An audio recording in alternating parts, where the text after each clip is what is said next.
right, here we go. 6 o'clock at the MJ Morning Show. I'm going to check my texts. No Roxanne this morning. Was it a really rough birthday evening last night?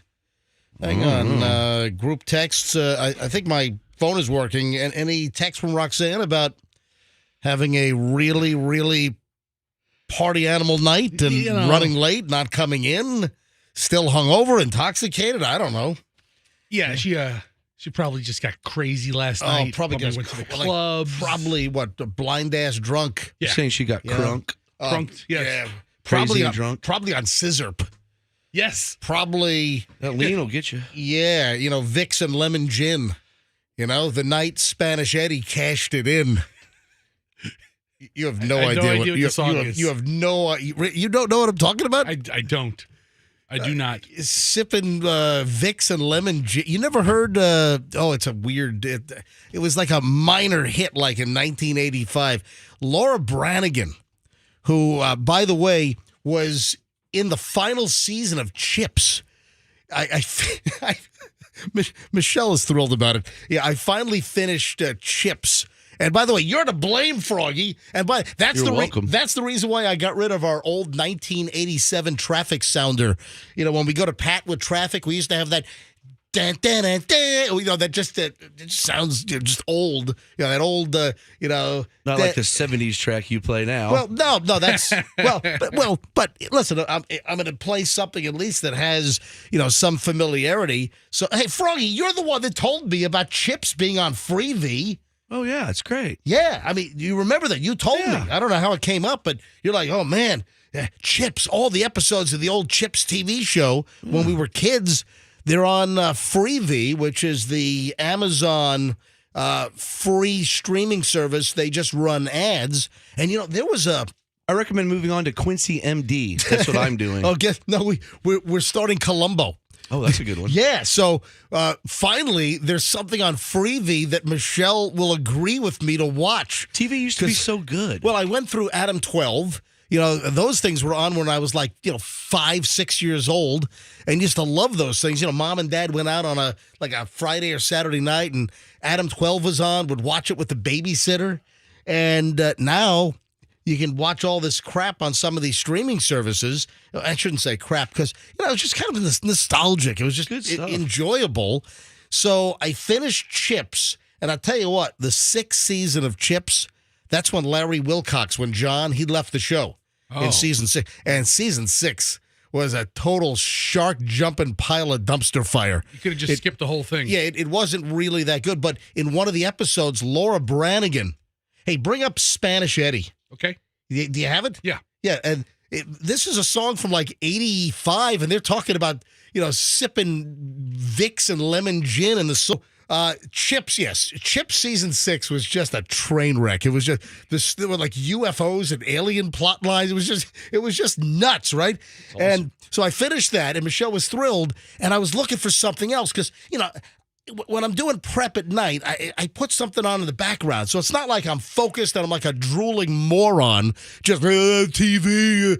So I do my work and all my prep, and I hit my 100 different sources looking for stuff for the show. And, I'll run something in the background. And, Chips kind of served that after Froggy said, hey, man, all the Chips episodes are on Freevee. And there was another rumor about Freevee just in the last week that Amazon was shutting it down. What? Yeah, because Amazon owns Freevee, the app, and it's ad-supported. So they run ads. It'll stop 10 minutes in. It stops. They run 2 minutes of commercials or whatever. And there was a story that rolled out, and it was pretty prevalent in the last week, that Amazon is shutting down Freevee because of redundancy, because of Amazon running ads now. Even if you're a Prime Video member or a Prime shipping member, that on Amazon Prime, they're running pre-roll commercials. And there was a report that, because of redundancy now, and if you're a Prime member, you still have to watch commercials on the streaming stuff unless you pay the $2.99 a month to get the Amazon streaming commercial free. But then Amazon has vehemently denied they're shutting down Freevee. So I finished Chips. and I'm just looking for something new to kind of run, multiple seasons, something that'll take months to kind of go through. And I'm in the living room last night, and this is just weird. This is strange. And I'm like, yeah, I'm looking for something else. And I was, on the app, and I'm flipping through all the old TV shows. And I'm like, you know what? I think I'm going to start watching the old Columbo series with Peter Falk. Excuse me, man, excuse me, ma'am, just one more thing. Pardon me. Yeah, pardon me, ma'am, just one. Do you have a pencil? Just one more thing. And then Michelle says, no way. I was thinking about asking you if we could watch Columbo. I'm like, what the? I mean, just bizarre. Very good choice. Yes. Very good. Yeah, just weird. My wonky eye. Hey, dude, he was missing an eye. Yeah, that's how I solve my crimes. Oh, what? My wonky eye helps me. No, seriously, did you know Peter Falk, the guy that played Columbo, he had his eye taken out when he was like 4 years old. I saw it on Wikipedia last night because I looked up, why does Peter Falk have a wonky eye? By what, a bird? What the hell happened? No, seriously. He had some type of maybe like an eye cancer thing or something as a kid, and they removed his eye like when he was 4 years old. You want to hear something cruel? So yeah, this is how I consumed part of my night last night. So I put on the old Columbo stuff, and the first thing was like a 2-hour movie pilot that was made like even a couple of years before the series actually was turned into a series, and I remembered, oh, yeah, that's right. He has that wonky eye. I looked the story up, and his whole bio on Wikipedia, this is really cruel. He failed a screen test, apparently, like with Columbia Pictures, and the head of the studio said to Peter Falk, he said, why would I hire you when I could get an actor with 2 eyes for the same money? Oh, my God. Dude, that's in Wikipedia. It is. You ever heard of Sammy Davis Jr.? I mean, how mean is that? Oh, my That's the God. business, man. That's just Yeah. cruel. That's the business. Anyway, I don't know whether I'm like regressing, but digging up this like nostalgic crap that you remember from when you're a kid. Yeah. Is that a sign of my brain is like turning to mush? And I'm going to be crawling on the floor or with a walker soon, or what? No, I don't think it is. But speaking of turning to mush, how did you describe the people who watch TV when they're not doing other things, like the drooling? Because that's me. That's me. I watch it. I can't. How can you do 2 things at once? How can you watch a TV program and then do your nightly prep? Roxanne, this whole segment is because of you walking in late, wondering what you did for your birthday, thinking you got drunk on scissor. Then MJ saying the line from That's the how it song. started? No, not Really? scissor up. It's just scissor. Scissor. Apologies. Hold on to that thought. Apologies. Then Laura Branigan being on chips. That came from This whole thing came speculation? from you. Yes. Oh my gosh. Hang on, because you walked in late. Yeah. and I have no makeup on. I have no. Yes. We were wondering whether you were just blackout drunk last night on your birthday. So hold on, I want to find out what you did on your birthday last night. But first, inspired by Froggy telling me about chips on Freevee, here is the Chips traffic bed music and Pat with the latest. Interstate still.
Roxanne's telling me how she pulled a fester all day yesterday.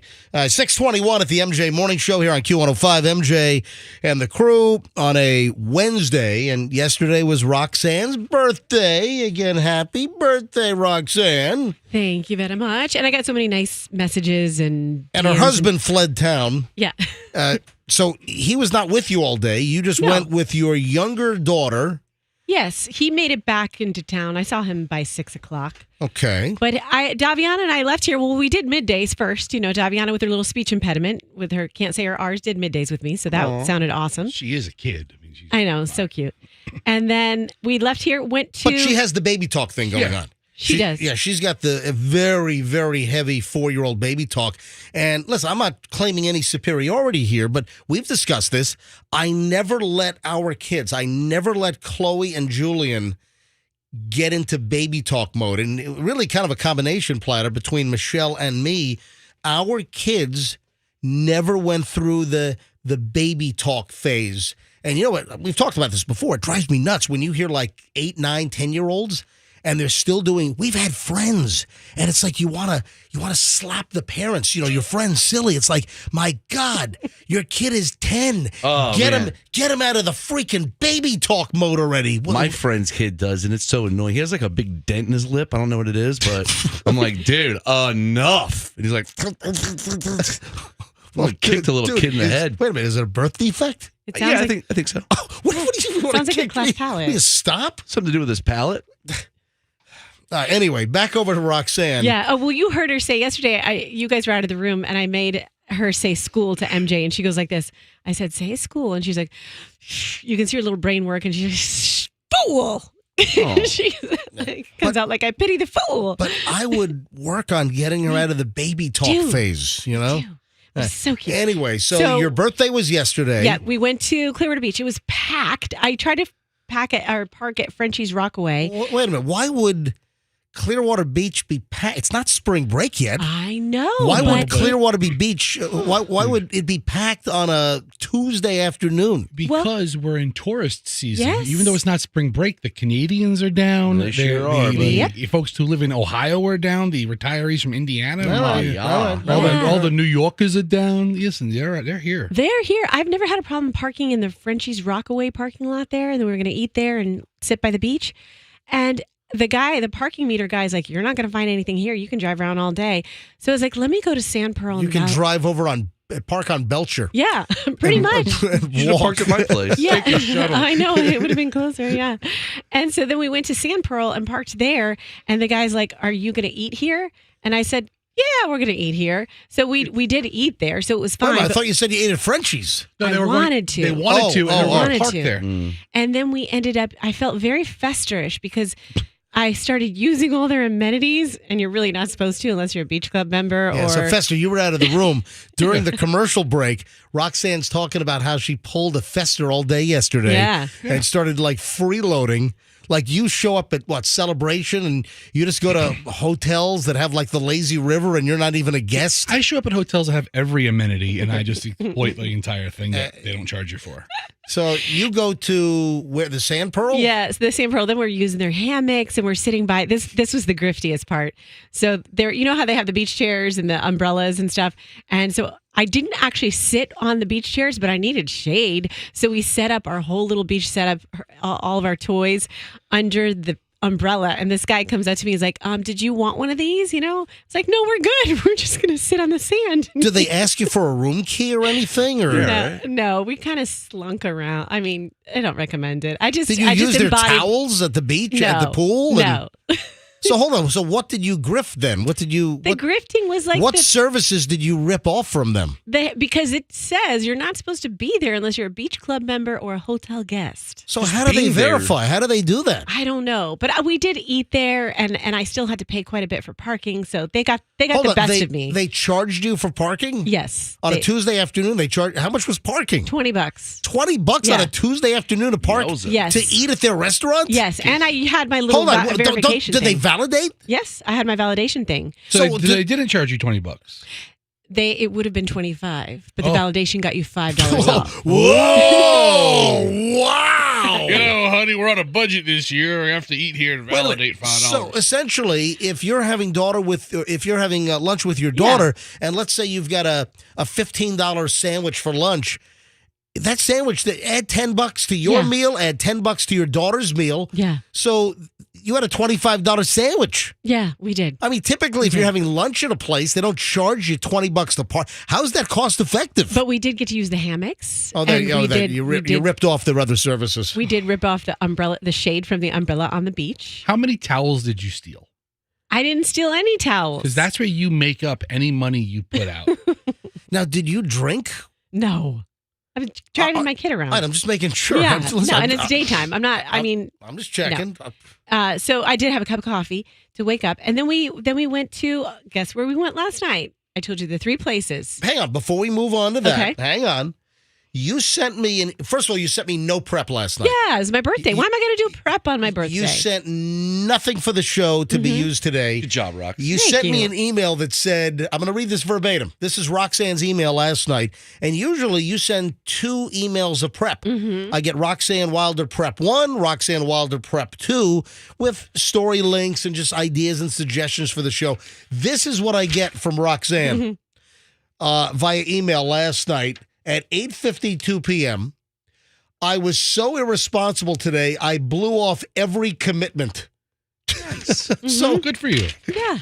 What other commitments did you have yesterday that you blew off? I always have work that I need to be doing. You have to take a relative to dialysis or something? You blew it off? Poor Uncle Ray. Uncle Ray. I just had to set up things for today. Like I had a lot of stuff to do and I didn't do any of it. So today's going to feel wonky. And then birthday dinner. So Doug finally came back from the day-long abandonment on your birthday? Yes. And you had a family dinner or just you and Doug? Well, it's funny. It was just going to be the 4 of us. And then we got in the car and I go, let's invite my whole family. And so we invited 6 of our family members. But last minute? When I tell you last minute, I was already down Tampa Road on my way to Ozona Blue. You're calling relatives to come to your birthday dinner while you're on the way to the restaurant? Yes.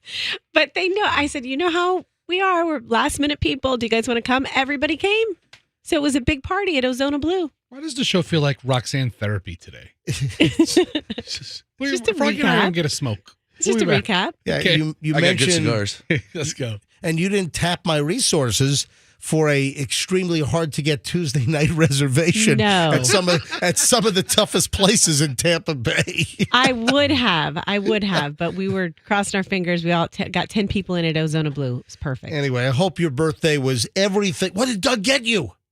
Just money. You know what? I feel guilty. Money. I got you nothing because I didn't know it was your birthday. That's okay. I had no idea it was your birthday yesterday. Oh, did you know that yesterday was also Rick, our operations manager? Yeah, we're birthday twins. Rick Thomas, his birthday was yesterday as well.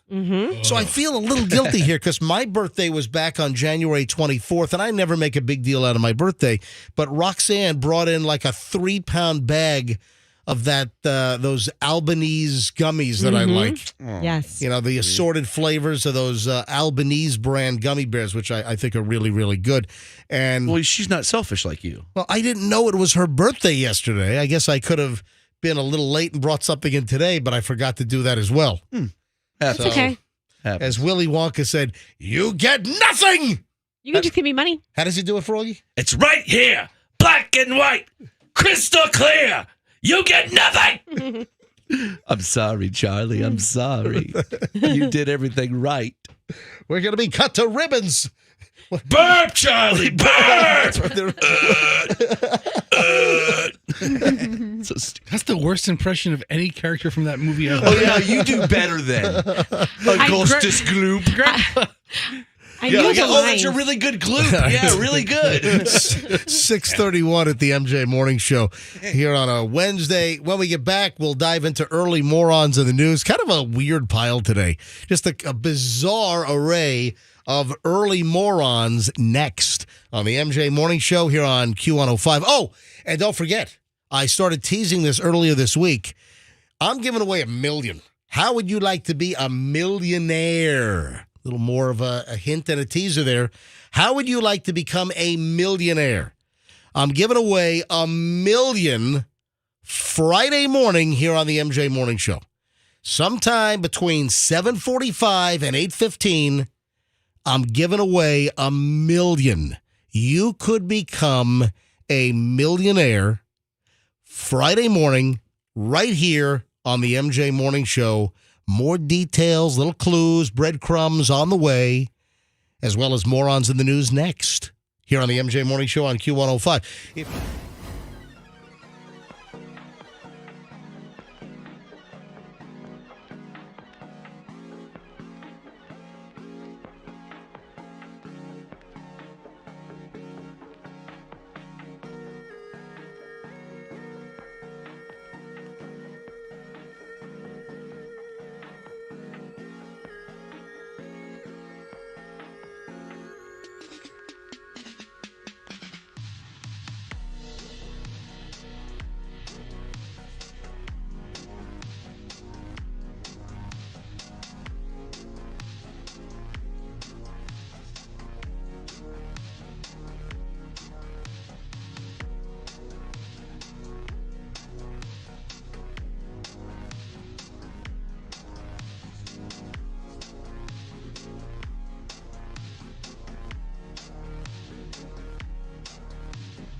6:40 at the MJ Morning Show. MJ with the crew, and it's time for early morons of the news.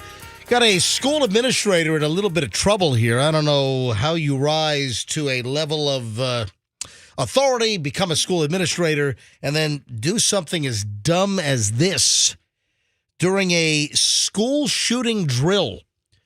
So I don't know if they do that locally. Do they do lockdown drills? I mean, they do lockdown drills. Right. As parents of younger kids now, Fester, Froggy, Roxanne, go ahead, Fester. They do lockdown drills all the time. Yep, they and do. And then to quell any rumors, they call and text the parents immediately. Oh, that we're having a drill. See, when I was a kid, and probably when we were all kids, we just had the fire drills. Like, it seemed like once a month, maybe, we had a fire drill, and the fire alarm went off, and you all had to walk single file. And I drove past the school the other day that had a fire drill going on right when I drove by. How do you know that it was not an active shooter drill? Well, it was like, me, and they were all lining up, and it was kind of like you could tell it was chill. Nobody was running out crazy. Yeah. They were all lined up perfectly. Well, a fire drill, you get out of the building. The active shooter, you stay in the building.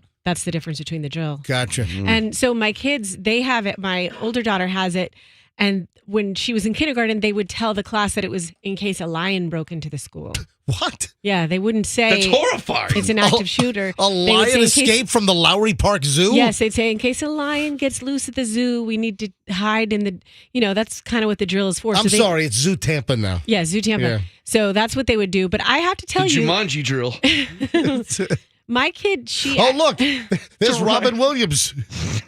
No, that's scary. All hairy. He was a very hairy guy. He could have actually been like a gorilla. He could have been like an escaped gorilla because he was a hairy dude. Yeah. I mean, why did that guy have to kill himself? He was a funny guy. I like Robin Williams. Why did he have to? Anyway, all right, back over to the, before I get to my moron component here. Anything else? Yeah, just it upsets the kids that internally my daughter would have like a bad behavior day when she came home. I feel bad for these kids that they have to. I mean, we have to do it, but I feel bad they have to go through this. Isn't that more traumatic to tell the kids that a lion escaped and could shred you and pop your head off like a little Barbie doll head? I mean, doesn't that traumatize the kids more? They're both equally traumatic, I think, but I don't want to go through either of them. Yeah. A lion has escaped from the zoo. It's going to eat you up like a piece of meat. Run! Run, kids! Lion! Yeah, I can't speak to the people working at Roxanne's kids' school. It doesn't sound. Now, the reason why I'm bringing this up. Siegfried and Roy. Yeah, well, I'm not saying they don't. Oh, yeah. It's a Siegfried and Roy white lion escape attack drill. They have Roy come speak at the school. What does that sound like? Stay away from tigers. Are they both deceased, Siegfried? Siegfried, are you alive? I do not know, Roy. Please look it up. Let me look it up. Guys, no, seriously, I'm curious. I think they're both. I think Roy died. The guy got attacked, Siegfried and Roy. All right. but he lived many years after. It looks like Siegfried is alive. He's 81. Congrats, No, Siegfried. Oh, no, No, Siegfried Roy. was dead. Oh, He no. was dead. Oh no, Roy died too. Siegfried. Roy died 8 months earlier. They're both dead. Oh, they're both gone. Guess we need some echo now. All right, Siegfried Fischbacher, he died in 2021 at 81. Wow. And then Roy was one attacked by the tiger, right? Yes. Man, he was attacked in his 60s? He was an old man when he was attacked. He could have died at the jaw of the tiger. Well, one of them died from pancreatic cancer. Oh, that's terrible. Okay, great. All right, so hey, let me get into the reason why we talked about the whole active shooter drill in the first place. This is just a dumb move. A California elementary. Keep this kid away from Roxanne's kids' schools. This might be actually more traumatic than telling kids that they're hiding from an escaped lion. Mm-hmm. All right, I still can't believe that. Is that standard protocol? All the kindergartners thought that's why they were doing the drill. All right.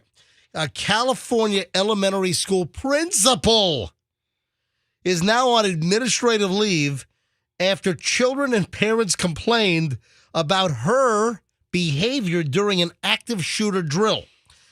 Dr. Nina Denson allegedly pretended to walk around the school and shoot little kids and yelled, "Boom, you're dead!" No. Would point her fingers at little kids in the elementary school and go, "Boom, you're dead." This happened out in Los Angeles. That's horrible. This was she was doing an unauthorized school lockdown drill. She proceeded to walk around the campus and pretended to shoot people using her fingers and banging on windows. According to one of the parents, Jennifer Chavez told KTLA News, "From what I heard, she said to one of the students, 'Boom, you're dead.'" These are elementary school kids, and this is like a PhD principal of a school? Well, that doesn't mean anything. She's going to bust out a Nerf and make it a little more fun? Festers on her LinkedIn. Does it say she's still employed? Doesn't mention anything about fake shooting kids during a drill. Master of the finger bullet. Nina Denson, PhD, Los Angeles. About experienced administrator with a demonstrated history of working in the education management industry, skilled in nonprofit organizations, expert at finger guns. Oh, wow. Look at that. Wow, that's Also, she's proficient on Microsoft Word, coaching, classroom management, and yelling, "Boom, you're dead" at little kids. That's lovely, isn't it? I mean, it's right there on her LinkedIn. Yeah. Did they not look this person up when they hired her?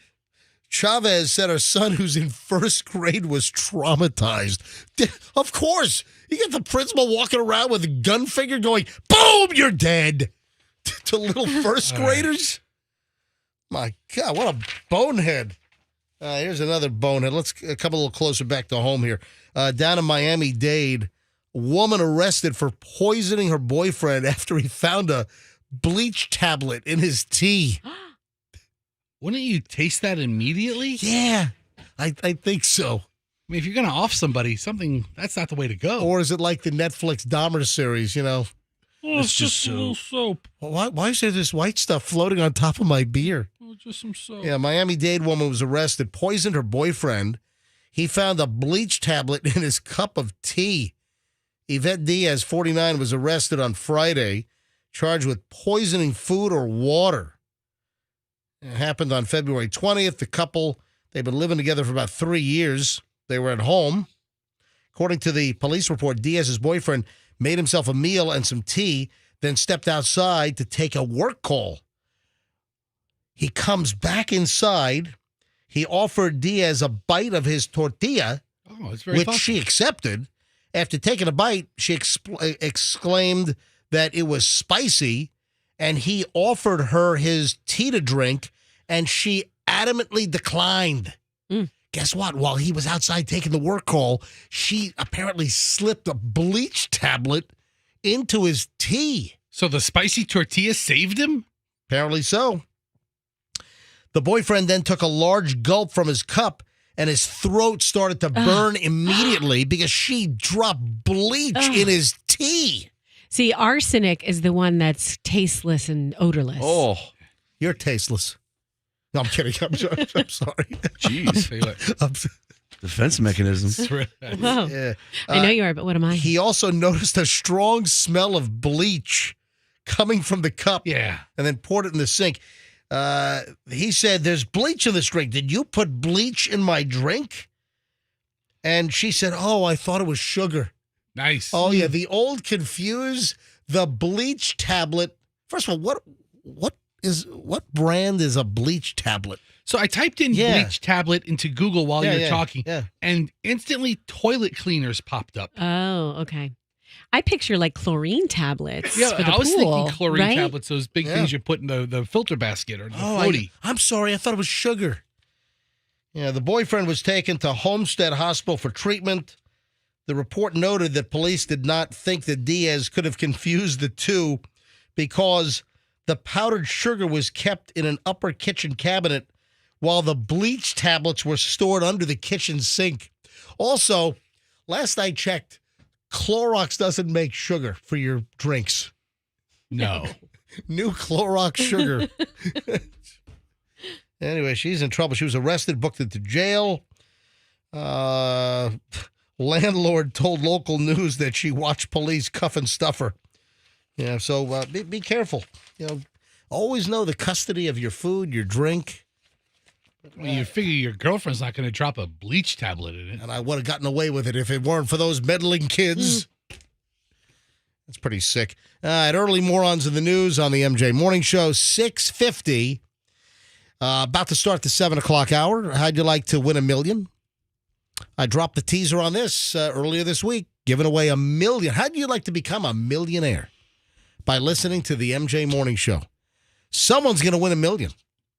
Friday morning between 7:45 and 8:15. And folks are like, "Hey, MJ, can we get more details on this? Is there a catch? What do you mean? What do you mean giving away? I'm giving away $1 million. All right, listen. Friday morning, we're giving away $1 million.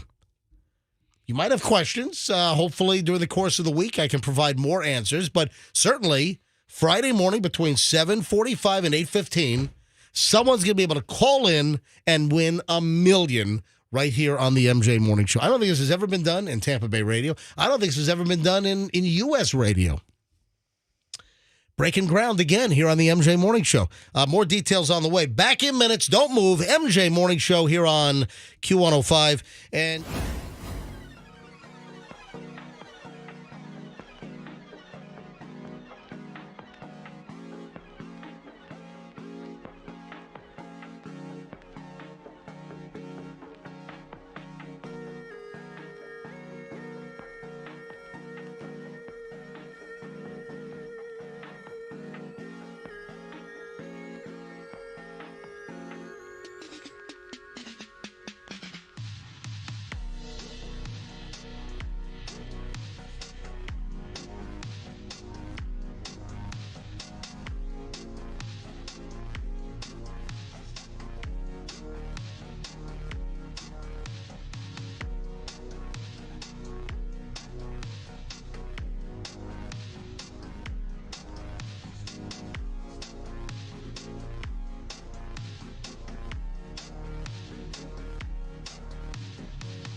producer. And Fester, over the years, we've talked about some of these contract writers, the demands that celebrities make. They're making an appearance, or in many cases, it's the concert writers. You take our local venues. You've got a big star that's appearing at Amalie Arena, and there's a contract, obviously, with the arena, and in the contract, you've got all these writers, all of these demands or requirements that say it again? Conditions. Yeah, conditions that the celebrity, the performer wants or demands that, it's contractual. Right. That if you have the celebrity, the star, the band, the act at your venue, you're signing a contract. And if you sign the contract and you have all these demands or requirements that if you don't provide them, then you'd be in breach of contract. So the latest writer that we got our hands on, Smoking Gun had this. It's Nicki Minaj. And, of course, Nicki Minaj, well known. Andrew, did you pull a couple of Nicki Minaj? I mean, a good number of our listeners know who Nicki Minaj is. Yeah, she's a big deal, right? This is one of her biggest songs, and if you don't know the name right off the bat, I think most of our listeners do. But if you don't, Can't play on the radio. Yeah. Okay. Language. Yeah. My favorite one is Plain Jane. That's my favorite Nicki Minaj song. That's a good one. But I don't think we can. Would you like to sing some of the lyrics? Yeah.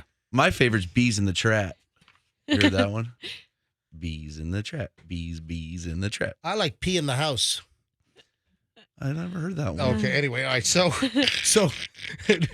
Nicki Minaj. All right. We've got, and Fester, you're on her concert date list, right? I mean, as of Is she coming here? Close. She's coming to Orlando. Okay. What's the date for Orlando? The 22nd of March. Oh, look, she's going to be at the Smoothie King Center. Where the hell is this? Yum. Oh, in New Orleans, Yeah. Louisiana. It's this. What? Is that different than the Superdome? Because isn't it like the Mercedes Superdome? So I think they changed the name to Caesar's Palace Superdome. Oh, really? Okay. But all right. the Smoothie King Center is where the basketball team plays. It would be the size of Amalie Arena as opposed to the size of a football. Gotcha. All right. So I have part of a 40-page contract, including all of the demands that Nicki Minaj is making. Good for her. Covering 40 pages. Wow. I love this. There's a little bit of a typo in the contract that talks about the show's stage, lighting requirements, all of the sound requirements. The local crew must be able to communicate at all time, not times, at all time in the English language, or producer-promoter must provided interrupter to work alongside the staff crew from load in to load out. Interpreter. I think they mean interpreter. Let me interrupt her. They wanted No, interrupter. They wanted No, I'm the interrupter. I'm here. Yes. No, I'm the interrupter. We're gonna need some. No, I'm here. We're I'm just here to interrupt. We're gonna No need. matter what you do, I interrupt. We need. We need 220 service. We need 220 service over here. Knock, knock. Who's there? Interrupting cow. Interrupting cow. Oh, okay. How do you have a legal contract drawn up and you misspell interpreter to an interrupter? Stop right there, okay? I think we're all good at that in here. Maybe we could apply for this job. Kidding. What if they require the sign language person with the great faces and the exaggerated, movements? Did you see the sign language person at the Billy Joel Sting concert? No. It was on my side. I was on I didn't see that. I was I guess I was stage right. I was on the ship side. Yeah. And everything was dark except for one person who was illuminated just doing sign language to The lyrics? Roxanne. Really? Yes. I was like, I didn't see How do that. you yeah, see it was my on name my is- side. It was on the other side. You were, I guess, I don't know where, but it was right there. They would. I've For never Sting been and Billy Joel? the whole time. They were illuminated, and I'm like, that's I've the never whole seen section. that. Really? Yes. A sign language interpreter for a concert? I know. Oh my God! Have Wow. you seen the rap ones? The ones that do the rap concerts? It's like a big fat white lady, and she's like getting down with it. F this, F this, F that. Yeah, it's really good. How do you do the F-bomb in sign language? All right, anyway, so back to Nicki Minaj. Man, this thing is crazy. Let's hear some of it. Nicki Minaj dressing room setup. Accommodate 10 people. Okay. Furniture and dressing room accommodations. 1, clean dressing room, large enough to accommodate 10 people with That's a fine. lockable door. Very important. Okay. Yeah. All walls must be piped and draped in white to cover any exposed walls to give room uniformity. Very important in all caps. Okay, white walls. That's One white pipe and drape for private doorway entry. To separate the lounge area from the general area, the area must be piped and draped in white. Very important. 2 large white comfortable sofas. Very important. No exceptions. All right, we'll call up Canes. Or rooms to go. Yeah, rooms to go. Yeah, sure. One white love seat. Very important. 6 comfortable folding chairs. I really like white. Are there any folding chairs that are? I guess you have the padded I mean, ones. there are more comfortable. Yeah, how about those ones the gravity free ones? You ever lie in those? Maybe she would like those. Yeah. Snap your fingers in them or something. All right. 6 comfortable folding chairs. Got that. 2 end tables, 1 coffee table, 2 pink lamps, and then in parentheses it says IKEA. So I was just They going to could say even that as a direct you. joke. you've got to go to IKEA to get 2 pink lamps. I gotta look up what I'm typing IKEA pink lamp into Google to see what it What looks a like. pain. How much does this cost? 2 floor standing lamps. I mean, the list is crazy. 1 dedicated hardwire line for internet. Very important. 2, so that'd be like a hard Ethernet cable versus, wireless Wi-Fi, yeah. or Wi-Fi. Exactly. 2 large makeup mirrors with lights attached. Lighting must be sufficient. 75-watt bulbs minimum. Very important. 1 tall director's chair. Short chair is not acceptable. Tall director's chair. 2 full-length mirrors not attached to any walls. 3 clothing racks. 6-foot tables used for wardrobe. 1 pack of 75-watt light bulbs. 1 transformer bucket with 2 extensions and 6 U.S. adapters if applicable. 2 10-foot U.S. extension cords. The room must be for a non-smoking room. 1 cool mist humidifier. Room must be set at 80 degrees Fahrenheit. That seems What? a little warm. It does. Yeah, what is Well, Jeez. but some singers and performers, if it's too cold, it messes with their vocal cords? Exactly. Messes with them. Interesting. She's a Exactly. rapper. Yeah. She takes her craft seriously. Yeah. With her pink lamps from IKEA. Bathroom requirements. You ready for the bathroom? All right, here we go. Must have a private toilet and clean working shower. 4 rolls of toilet paper, good quality, such as Quilted Northern, Damn, Nikki. Yeah, Charmin Ultra, etc. They are dictate. Listen, I understand. Bad toilet paper sucks. You go to like an airport or, the toilet paper they had like in your middle school, and it was like the toilet paper was kind of like the paper that the doctor pulled over on the exam table. You know what I'm talking about? Totally. Or it's like the seat covers. It's almost as bad as the seat covers. Just I awful, like it like awful stuff. 3 rolls of Bounty paper towels, specifically Bounty. Well, it's a quicker picker yeah, up. yeah. I have You know no what? other brand. Exactly. Yeah, And Quicker you know what? Nicki Minaj has a song called Quicker Picker Upper, I believe. Yeah. Let's see. 1 bottle of hand soap, pink toothbrushes. Okay. To match the lamps. Yep. Pink toothbrushes, You want to bring your own toothbrush? medium bristles. So That's important. Not the soft bristles, not the hard bristles. Oh, those will damage your gums. medium. See, I don't like soft bristles. No, me either. No, they don't do it. It doesn't feel like they do anything. I like a firm bristle. Mm-hmm. I use a toilet brush occasionally on my teeth. With those. Get in Wait, there. is she talking about food at all, or is it all like decorations? What the hell? Oh, I just hire Cardi B. Screw this. Yeah, look at 4 Dove bars, unscented. Palmer's cocoa butter lotion. Oh, Dove Bar soap. I thought you meant like Dove Bar's ice cream. Yeah, I know. or Dove chocolate. No. Yeah. Maybe she has eczema. That's the only thing that people with eczema can use. So what else here? 3 black bath towels, 3 white bath towels, Nice. 3 white washcloths, 1 bottle hand sanitizer. This thing goes on. I mean, deodorant. They have to provide Lady Speed Stick powder fresh scent. I mean, she can't bring her own freaking deodorant. She doesn't have time to think of this stuff. You don't bring a little travel kit with you with your deodorant? Nope. Listerine or Scope mouthwash. They must be travel size bottles. Going back to the deodorant, Yes. That's probably for everybody the 10 people in that room. She probably has her own because everyone's gonna be hot and sweaty at 80 degrees. Gotta have Burt's Bees with white tea extract facial wipes. And they're available online at Amazon.com. It says that in the contract. Yeah, I mean, it doesn't sound like something you'll find in every store. Oh, my God. Then 3 packs of Thayer's Slippery Elm Throat Lozenges. Cherry and Original. 2 bottles of Singer's Saving Grace. I guess that's like a throat coating thing. Yeah. 2 bags of Ricola Natural Herb Cough Drops. Folks, I'm not even a tenth of the way through this writer. That's a lot of Ricola. Feel bad for the intern that had to do this. Right? I think to myself, why does Nicki Minaj, how does she even have time to think about what throat lozenge she prefers over the other? 3 packs of gum, Winter Fresh, and 2 different flavors. 3 packs of chiffon pocket back sanitizing hand gel. 2 large baked goods scented candles, vanilla or sugar cookies. What? How many scents and lotions are we dealing with here? Do you have to send something? What is like the candle store at the mall that you can't breathe in?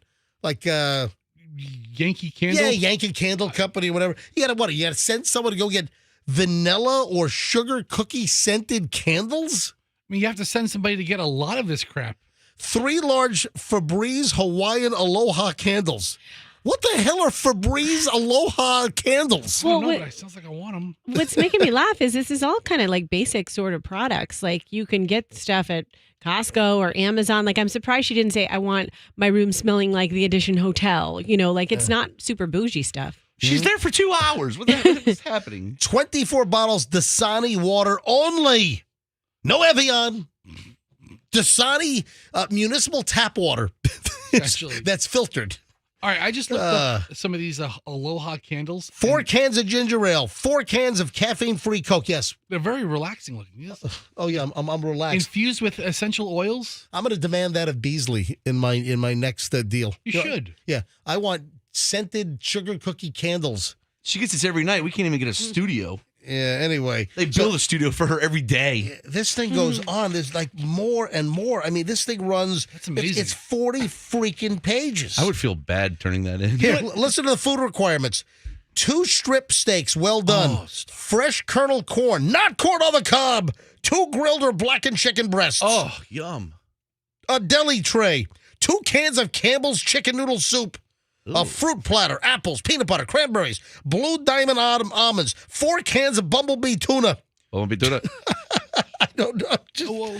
Who eats all this? Anyway, this is crazy. Those are demands from Nicki Minaj's contract if she plays at a particular venue around the country. And she's got a big tour, which just started apparently or is about to start. Big tour is about to start, I think, in a couple of days. This weekend, yeah. Yeah, March 1st, I believe. All right, 7:15 at the MJ Morning Show. When we get back, we start an hour and 20 minutes of nonstop MJ. I want to talk about cell phone thefts because they're on the rise. People having cell phones ripped out of their hands.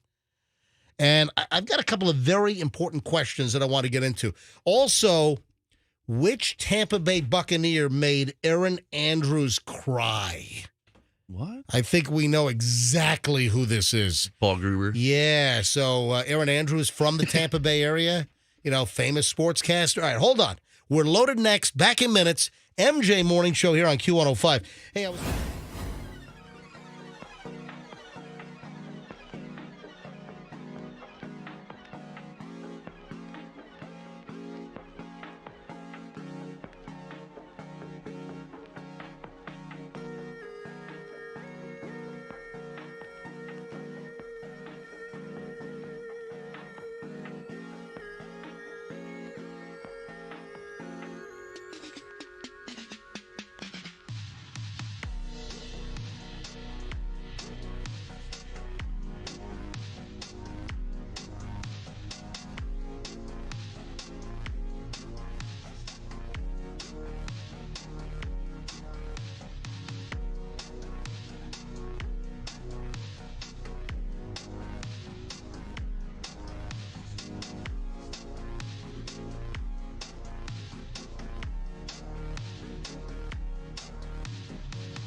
Who wants to be a millionaire? How'd you like to win $1 million? Folks, Friday morning, MJ Morning Show, I'm giving away $1 million. Between 7:45 and 8:15, make sure you're listening Friday if you'd like to win $1 million from the MJ Morning Show here on Q105. MJ and the crew here. We start an hour and 20 minutes of nonstop MJ next. You know what conversation? Next, right now. We started next. Yeah, I was going to say, right now. Okay? Yeah, I'm fine. You need an MRI? No, I'm having a Dursion, Flursion, Conversion. You're having a birtation? No, birtation, flirtation, merdation. No, I'm just, so we just started an hour and 20 minutes of nonstop MJ. So guess what content from the MJ Morning Show yesterday carried over to my house yesterday? And Michelle and I had a pretty extensive conversation about this. And Michelle was pretty adamant that if they really do this, that Michelle would have no interest in eating at this place. Good for her. I stand by her. And what do you think it is? Wendy's. Yeah. And we got into this a little later than this in the show yesterday, and it's the story about Wendy's implementing surge pricing, meaning lunch or dinner could cost more at the peak times. So if you go to Wendy's at 12:30, 1 o'clock, or when it's a busy lunchtime, that the menu boards, based on the volume, the number of customers, and the orders, the menu board is dynamic. It's dynamic pricing. So you could go when they open up at, let's say, 10:30 or 10:56 in the morning, order a Dave's Hot and Juicy Double, and it's one price. Or if you show up at lunchtime at 12:27 when it's busier, the same burger will cost you more at peak times. Isn't this going to cause, even more customers raging? Yeah. If you get it and then you walk out the door and you watch the price drop right in front of your face. Who looks at the price after you leave? I would. Yeah, now that we know that it's dynamic, you might keep an eye on it. And then they come back and they're like, my burger just dropped 10 cents, dude. Give me a dime. I wonder what the price difference, what kind of fluctuations are we talking about? So we spent time talking about this on yesterday's MJ Morning Show. I get home and we're sitting in the living room. I'm doing prep last night, and I printed up a secondary story. And Michelle said, yeah, I wanted to talk to you about this because Michelle was, helping me staple my papers last night. And she's like, yeah, I heard it on the show yesterday. And Michelle said flat out, if Wendy's really implements this, that she's got no desire to go to Wendy's. And I concur. I don't believe in a fast food restaurant. I get often on peak, you're riding a train. They're like the Long Island Railroad, for instance. You've got off peak or peak times or off peak times. You go on the train at Saturday morning at 10:30 a.m. versus 7:45 on a Tuesday morning. Clearly, you've got rush hour, you've got peak fares, and you've got off peak. But at a fast food restaurant. Yeah, whenever I hear crazy stuff like this, I always do, what's next? What's next? Where's this trend going? What's next? Or you're going to go in and say, you know what, MJ, I don't like your curly hair. I'm going to charge you $2 extra for your burger. For real. That's like low key, racism and bigotry right there. I mean, you can't judge somebody by their hair. Well, you can't be racist against people with curly hair. Well, I'm just saying, what's next? What's next? Roxanne, you have a blue shirt on. I don't like that. You're gonna Again, if you can just selective. change a price. Why wouldn't at any point in time you can change it when you see the person? Sunday is the busiest day shopping at these supermarkets. Professor, could you please stop interrupting Roxanne? She's just trying to get a word in edgewise. The interrupter. Boy, is she. Okay, go ahead. Why wouldn't a supermarket raise their prices 10% or 3% on Sunday? Yeah, because it's busy. It's the busiest day of the week. That's right. I think Sunday is the busiest day at the supermarket. It's the same idea. Yeah. It's surge price. I get it. This is a repellent. I mean, and I like Wendy's. I think Wendy's for fast food, Wendy's has one of the best burgers out there. When you look at McDonald's and Burger King, you look at the Sonics and you look at the fast food categories of that particular genre, Wendy's makes a very good fast food burger. But this is a total turnoff to me that the burger prices or the menu prices are going to vary based on time of day and surge pricing. That's not of any interest to me. And again, that would keep me out of Wendy's. Their idea is to obviously build sales, have more people visit their stores. This would keep me away from Wendy's. How much is a Baconator? How much? Right now, how much is it? I don't know, a single, a double? A double. A Baconator double. What do you think it is? $6.89. Okay, it's $6.99. Really? So I was pretty freaking no, close. It wasn't. But they raised the oh. price 10 cents and you don't know and you don't care. But what if it's a dollar up? Again, what I don't see, though, and I saw a follow-up story on this, is the CEO announced the menu surge pricing, what you can expect, more fast food joints, restaurants, chains, brick-and-mortar retailers taking advantage of technological advances to tap into real-time trends and swiftly adjust prices, sometimes in seconds. It's a tempting proposition for big businesses that can dramatically increase revenue with slight pricing changes. Wendy's is the latest to say it will fluctuate prices of chicken nuggets or classic chocolate Frosties based on demand. Burger, the whole menu, I guess, is going to be on demand. It's tough to keep the books. Well, no, it's all computerized. It's all computerized. There's not an old man in the back with a ledger talking about count the hamburger patties. FIFO, LIFO, yeah. With a little betting window visor hat on, All right. So beginning as early as 2025, we will begin testing more enhanced features like dynamic pricing and day part offerings, along with AI-enabled menu changes and suggestive selling as we continue to show the benefit of this technology. I'm sorry, I'm not interested. What I don't see, though, is what type of fluctuations. You take a Dave's Hot and Juicy Double, how much is that going to vary? Slow time, what's the price? At the busiest peak, let's say 12:47 p.m., lunchtime on a Thursday, let's say it's the busiest time of day, how much more is that burger going to be than one of the slower times earlier in the day or late at night before closing or whatever? That's what I don't see. I don't see the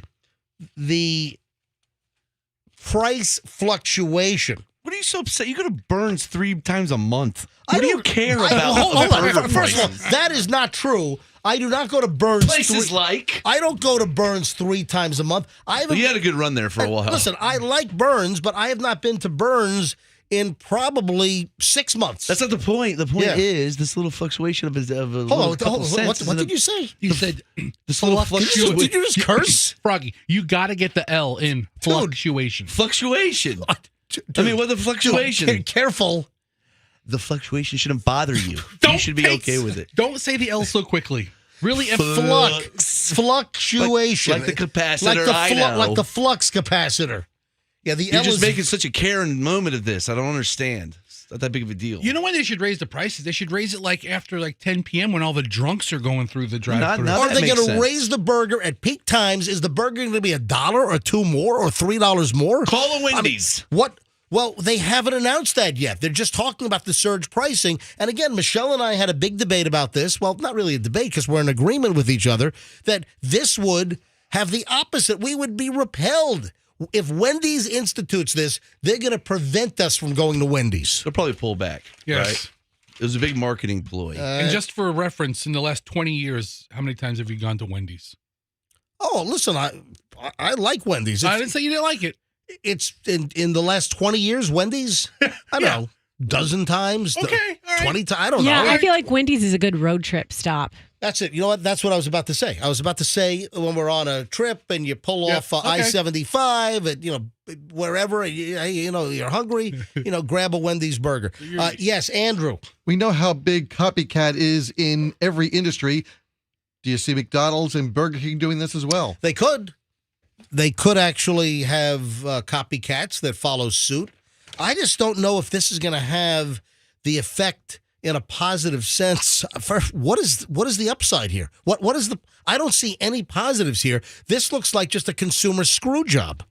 Yeah, it's positive for Wendy's if they think they'll be able to just take a little bit from everybody to make a ton more money. And on to cell phones. And I keep seeing stories about people that are in bars or exiting a bar, people that are just walking down sidewalks, San Francisco, New York City, Chicago, and you have these organized groups like these marauding thieves that rip off people's cell phones. And this is happening more and more where people are just on the street, they're on their phone, somebody zips by either running, on a scooter, on a bicycle, a moped, and they're just ripping people's iPhones, Androids out of their hand while they're walking. And this is becoming more prevalent. I saw a story last night about a bike riding thief, this out of the Post, snatched cell phones out of at least 7 unsuspecting victims' hands across New York City. Sure, you're flimsily holding the phone, a $1,000 device just out in the open. It's easy taken. $1,000. You can get up to $12.99, $14.99. Sure. I think the latest Samsung, the S24 Galaxy Plus Pro Super thing, I think that might be knocking on $1,500. Yeah, get some of these fold devices. I mean, you get the top of the line iPhone 15 Pro Max Plus Super Duper Crotch Buster. I mean, those things are expensive. So here's the deal. A bicycle riding thief robbed at least 7 people on Manhattan sidewalks and in parks of their cell phone, ripping the phones out of their hands. NYPD held a little presser yesterday. It just goes into all the details, different locations. I don't need to get into that. The point is, you got to be careful. It's happening all over the country where people are having their cell phones ripped out of their hands. But see, this is the question I have. Most people, and there's a difference. People are getting phones ripped off at bars. And that might be a different dynamic than just you're on the street and you're getting your phone ripped out of your hands. But the question I think that everyone is asking, well, what good is the phone if it is password protected or if you use biometrics, a fingerprint, facial ID? What good is the phone to a thief that rips it off and they don't have a way to get into your phone? Then it's really just a brick. It doesn't do anything. Well, couple of angles here. Because when you rip off someone's phone and they have security layers, you can't get into the thing. Hey, how about police?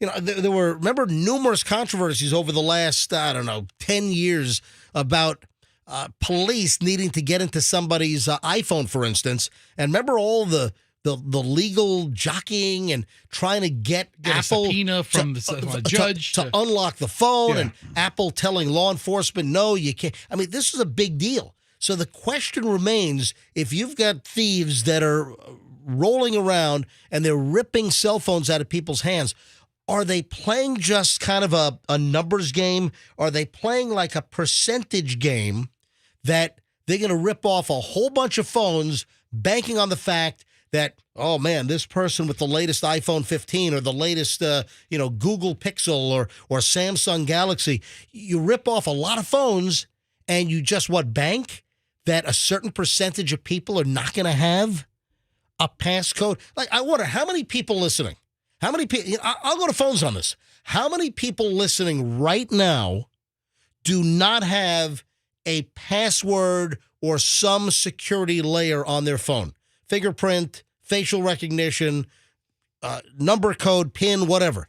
How many people listening right now do not have a lockout on their phone, that the phone is wide open? So these thieves that are grabbing 7 phones that cops knew of in New York City on Tuesday, and I'm sure there's much more, are the thieves banking on a certain percentage of people don't have security? Let's just ask our audience. Do you have a cell phone where you've got no password? That if somebody, and this is problematic because people, once these phones are stolen, it's not just about the value of the phone. If the phone can be wiped and then sold, it's about the apps, especially the financial and the banking apps. People are having their accounts wiped, and even some people that did have passwords on their phone.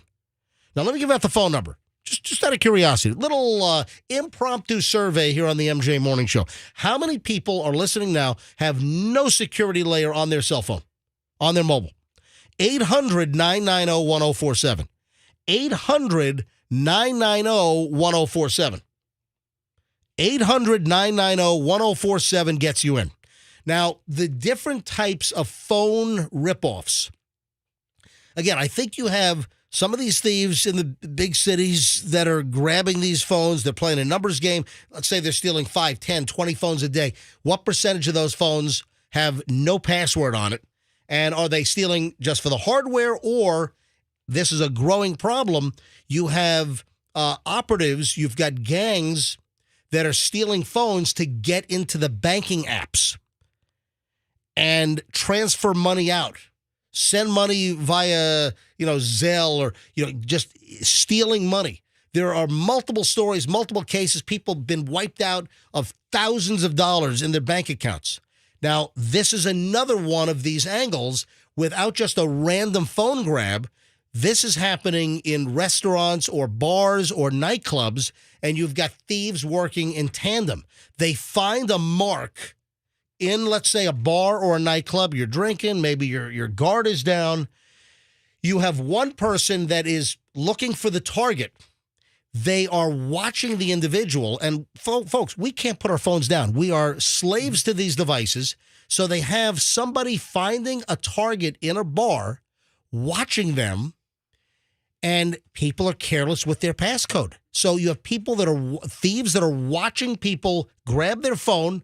You got people at a bar probably check over a couple of hours. They're checking their phone 24 times. At least, right? Yeah. Mm-hmm. So you have a person that is watching a mark, watching what password over their shoulder, watching what the password is, and then ripping off their phone, grabbing it as they're leaving the club. And then they have your phone, they have the password, they can get into your banking or financial apps and steal your money. That is a big problem. And then the other aspect are people that are just grabbing phones. And I think it's got to be a numbers game, just banking on a certain percentage of people. And again, maybe for the hardware value, but again, thieves that are trying to target the finances on your phone, because what percentage of people don't have a security layer? That's the question. So you get these thieves that work in teams, looking for people, watching for their password, and then ripping off their device. Then they're in. And you know what happens? And this is another mass. Look at the phones. Phones are jammed. I'm going to phones here in a second. And I'll take different aspects. I mean, we're bringing up a lot of stuff here.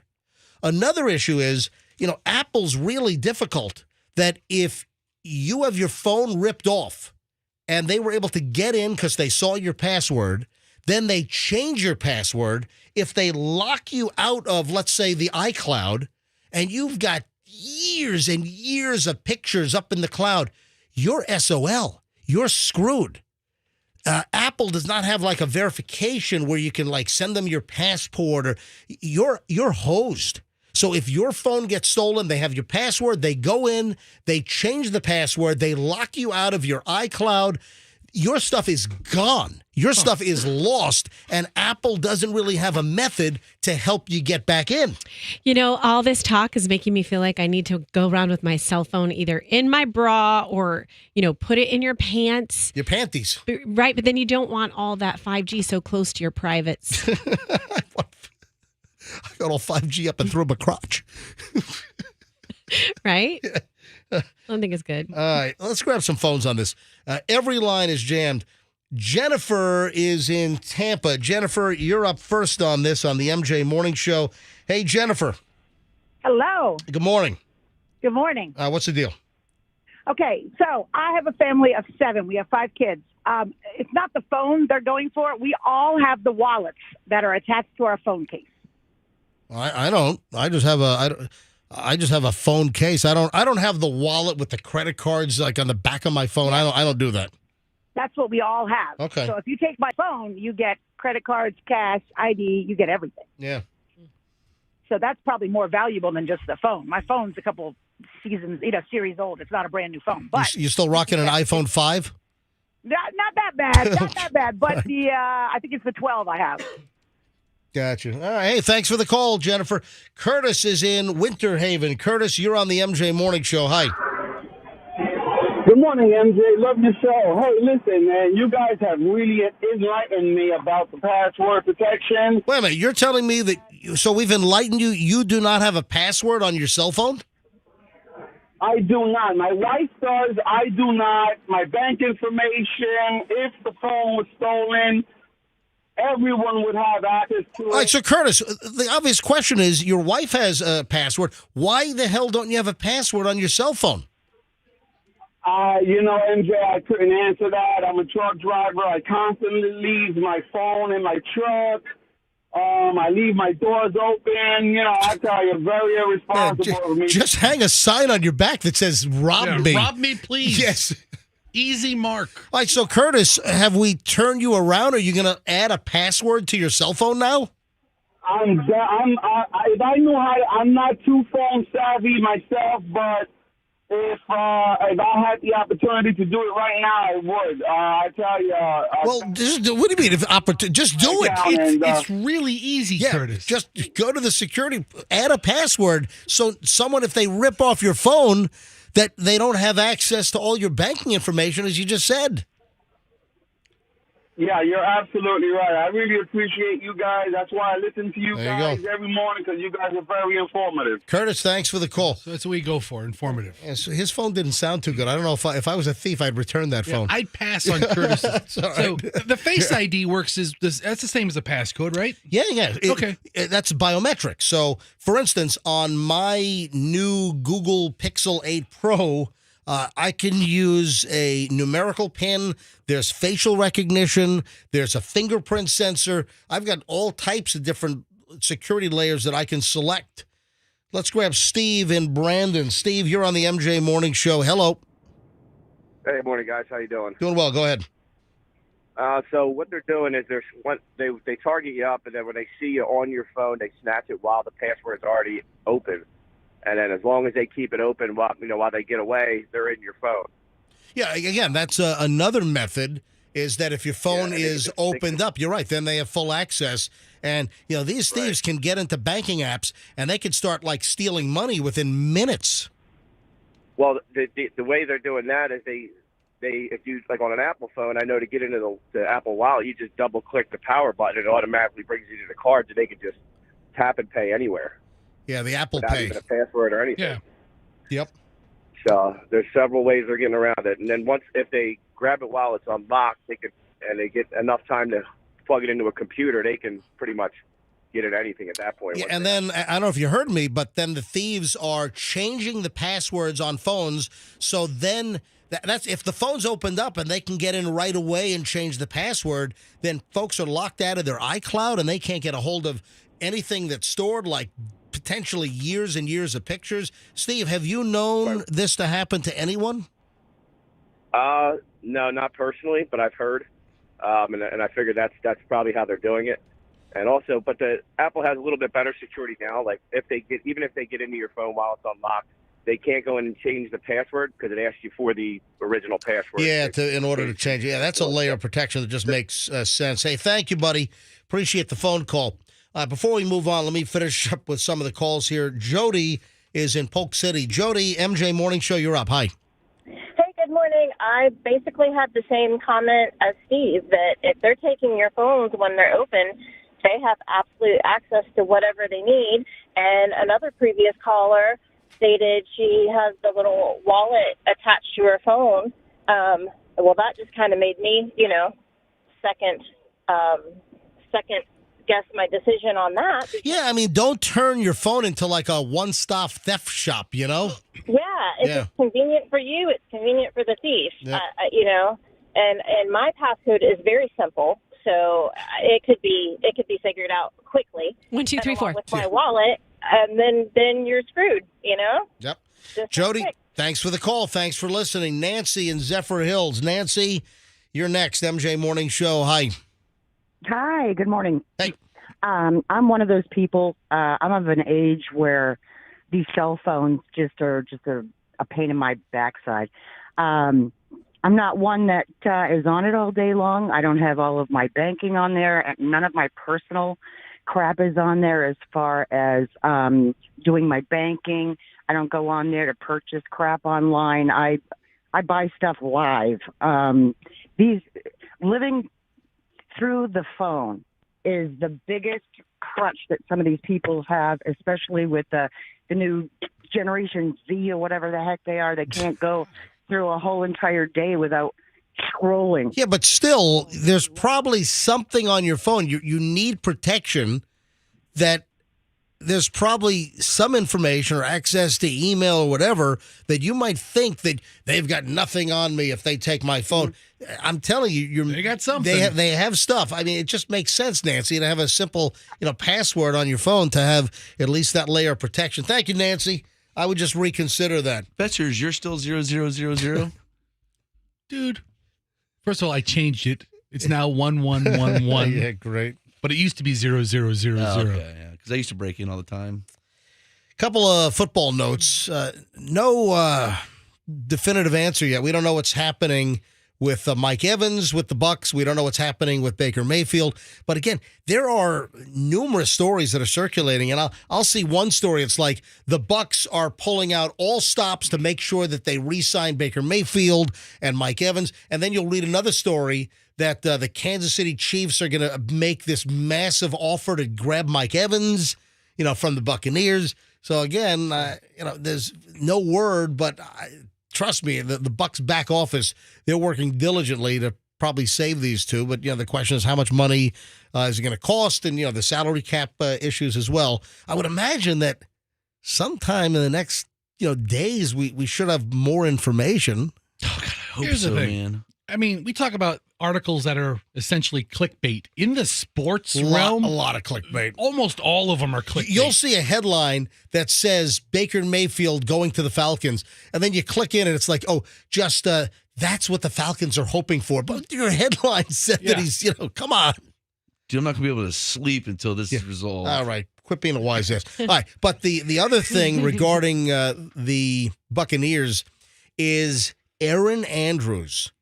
Remember Erin Andrews, local girl? Did she go to like Durant High School or something? She went to Bloomingdale. Bloomingdale. Okay. So, oh, really? Yeah. So Her father, Steve Andrews from News Channel 8. Right. He retired though. Did he? Yes. So, yes, Okay. Steve Andrews from Channel 8, WFLA TV, long time, decades-long reporter. He was a pro's pro. He was a great reporter. Well, you look at and there are a few of the old-school reporters left on some of the local stations. But for the most part, I've talked about this, the new batch of reporters. They're the best. so good. Some of the new reporters are just awful. It's like, they're in market number 12 or 13. We're a market of like 3 million people. And some of the reporters that are getting gigs in Tampa Bay television, it's like, my God, what you skipped Coeur d'Alene altogether? Wait, you didn't work in Wichita Falls for 4 years to get, Coeur d'Alene, that's a big city. That's like the third biggest city in Idaho. Some of the people that are showing up on local news are just terrible. They're green. It's like you needed to be in like 3 smaller markets for like 8 years to kind of hone your skills. And even then, some of them wouldn't even make it. But right now, you got folks getting jobs in this big TV and radio market that just don't belong at this level. The quality of local news reporting and these reporters, it's just hit like rock bottom. It's like awful. And part of it is probably, they're not paying much. You look at reporters and they were making more money, 15, 20 years ago than they're making now. Radio is, no bucket of money like it used to be. The good old days are gone. I'm thankful for a bunch of really, superb years. I'm thankful for none. Right now, this is like a charity case for me. I mean, MJ actually... I feel like I'm donating my time at a soup kitchen on a Sunday morning over here. MJ walks around the hallways of the radio station with a little tin can clinging change, walking by the traffic reporter. Little pencil can going on. All right, so back to Aaron Andrews. How did I get derailed? Oh, because we were talking about Steve Andrews. And then what hacks replaced him. Yeah. He retired in 2020. Yeah, Steve Andrews was a solid reporter, and of course, his daughter is Aaron Andrews. You know, the famous sideline reporter, Aaron Andrews. And she was just recently on a podcast. Her podcast. Yeah, it's her podcast. She does it with a... So it's her and Thompson. Carissa Thompson. Yep. And the podcast is called Calm Down. Mm-hmm. And she revealed, but she didn't mention a name, but she didn't have to. Right. She talked about a Buccaneer that just made her cry. I mean, just beat her down. When she was like 20 years old. Yeah. What? So on the podcast, she talks about how she had a Tampa Bay Buccaneers player that reduced her to tears, ripped her apart, was so nasty to her in her early days. She didn't mention which Tampa Bay Buccaneer it was, but I'm telling you right now, I would put $10,000 on the table that we know who it is. Hold on, get to that in a second. So I guess a listener to the podcast asked if they've ever cried at work. And then Aaron Andrews, is this the audio? Do you have the audio bite? Yeah, I got to refresh it. All right, so refresh the bite. Bring up the audio so you can hear this. All right, All right. Let me find it. I'm sure she cried after that horrible peephole incident. Just Yeah, push right. She's had some play. bad stuff happen to her. Just push play. So play the audio there. And, you know, she goes into how she was reduced to tears. Yeah. Oh, Aaron. And she says, yeah, this happened to me at 19 or 20 years old. I was working freelance for an Orlando station, and they wanted sound from the Bucs locker room. Here's a clip from this show. A particular player was so nasty to me. Do you have? All right, hit play. Hit play and Yeah, this has happened to me. Here we go. From S. Rogi, question for the boss babes. Have you ever cried at work, and how do you keep it all together when you are just so overwhelmed and you want to jump into a hole and hide? Before I was an intern. No, I wasn't an intern. I was working kind of freelance for an Orlando station, and they wanted sound from the Bucs locker room, and a particular player was so nasty to me. He physically turned his back away from me in the middle of his scrum. He also told me to go back, rehearse my question, and come back when I was ready. I was mortified. I was 19, 20 years old. I had practiced. I did slip up a little bit. I stumbled. He knew it. He knew I was young. I instantly started having tears come down my face, and two players in particular, Derek Brooks and John Lynch, saw it, pulled me over, and said, "What do you need?" Oh my God, Aaron. Royalty. That's incredible. all right. So Oh my God, it's so Warwick hold Dunn. on. Those no, it's I think it's Brad Johnson. No, it is not Warwick Dunn. And you heard what she said about Derek Brooks and John Lynch. Two class acts. Totally. Class personified, I'd say. Two nice guys. Would you? Derek Brooks and John Lynch are two nice individuals. There is no doubt in my mind who she's talking about. Let's all say it at the same time. You ready? Yep. 3, 2, 1. Paul Warren. Gruber. Yeah, I'm going with... Going with the groups? Come on. Ready? Yeah. 3, 2, 1. Brad Culpepper. All right. Tony Mayberry. Guys, come on. Brad Culpepper saves little Listen, animals. I'll tell you right now. No. It's the Curlin guy that takes stuffed animals out of mangled car crashes and brings it back to the 3-year-old kid. I don't know. Body. Get the I don't know if balls. this is true, but I heard Ian Beckles was a real jerk around the locker room. Still is. Yeah, still is. Ian Beckles is a nice Love guy. Ian. I love Ian. All right, hang on. Seriously. All kidding aside. Ready? Yeah, okay. Which Bucs player? Come on. Number 99, man. The joke Come is on. done. Ready? 3, 2, 1. Warren Sapp. Paul Gruber. Yeah. Oh, Well, hold on. Why didn't you say it? I already Because said I- that. I Roxanne, told- why didn't you say it? Because I've told so many stories about him. Like I of course I know that. Yeah, It's it has to he's be done more- worse to me. Oh, He's come done on. worse to other people. It had to be Warren Sapp. 100%. Warren I sent Sapp, you guys I sent you the story yesterday afternoon. He's been nasty to you. Big time. Nastier than that. I mean, he chased me down the tunnel at the. Roxanne has the most backward ass weird Warren Sapp story to where it offers him mortgage advice from Roxanne. It's the craziest story. Warren Sapp chased you down the tunnel. Did he then say, "Hey kid, catch," and threw you a jersey? No, he told me he hoped I went broke. Hold on. Way to put that out into the universe. Now to come back to you, Mr. Sapp. He told you he hopes you go bankrupt? Yes, he did. Yes. Well, wait, what was the context of that? Speaking of going bankrupt, I was in the running to buy all of Warren Sapp's Air Jordan sneakers, size 15, in his bankruptcy proceedings. That's right. Because I have size 15 feet. I was like, honey, I could buy 200 pairs of Jordans for like $3,000. It couldn't have happened to a nicer guy. Yeah, he's just had a reputation. He would make kids cry during his heyday with the Bucks. You know, kids would be looking for his autograph, and he'd look at the kids and say, "Get lost." Just get out of here, punk. Get a 7-year-old kid in a Bucks hat and jersey looking for Warren Sapp's autograph, and Warren Sapp would just short of pluck him in the eyeball. It's. So I think Warren's mellowed out a little bit in his old age. So hold on, I want to hear your story. Yes. Tell me again how Warren Sapp hoped that you went broke. Well, it all started very similar to the Aaron Andrews situation where he was, and although she hasn't identified him, she didn't need to, like you said, MJ. And we were in one of those media huddles, and I was there as an intern for Fox. Was it Fox 13 or I can't remember. But in any case, I'm holding my microphone, and it's hard to squeeze in there. And I'm sort of a tiny person compared to a lot of the, it's mostly men in there. And so I kind of sit down near the locker room because there's a little bench right there to give somebody else more room. And he comes and screams at me. We were talking to Simeon Rice at the time. And in the middle of this interview, he comes over and starts screaming at me, "Can't you stand up to do your job?"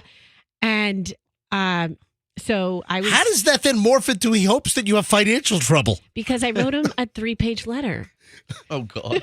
So Roxanne takes to pen and paper. Yes, you showed him. I did. And wrote a letter. I used a quill pen and parchment. Yes, where's my bottle of ink? To where the Buccaneers media director contacts her and says, what the hell are you doing? Let me tell my story, Fester. Please, get to it. So then the media director at the time... Did you seal the letter with sealing wax? I did, yes. And her family crest. Your personal family crest embossment. Exactly. All right, go ahead. Exactly. So they're like, "Roxanne, we'll call you later. We'll talk to you later."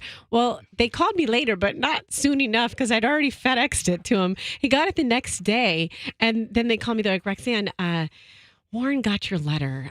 Did they ban you from the locker room? No, because I sent them a copy of it too. Okay. I've sent the copy to the PR department. I sent him a copy just so that we're all on the same page. And so he read this 3-page letter, and it was basically like, "I'm not going to put up with your crap just because you're rude to me. I have plenty of other people in that locker room I can talk to. You're not going to bully me. I love what I do." No. Whatever. And so then he said, "Bitch, I hope you go broke." Yes. So then hold on. Shut up, broke bitch. It gets better. It gets better. Yeah. Roxanne it gets better. is moonlighting as a reporter and in the mortgage industry.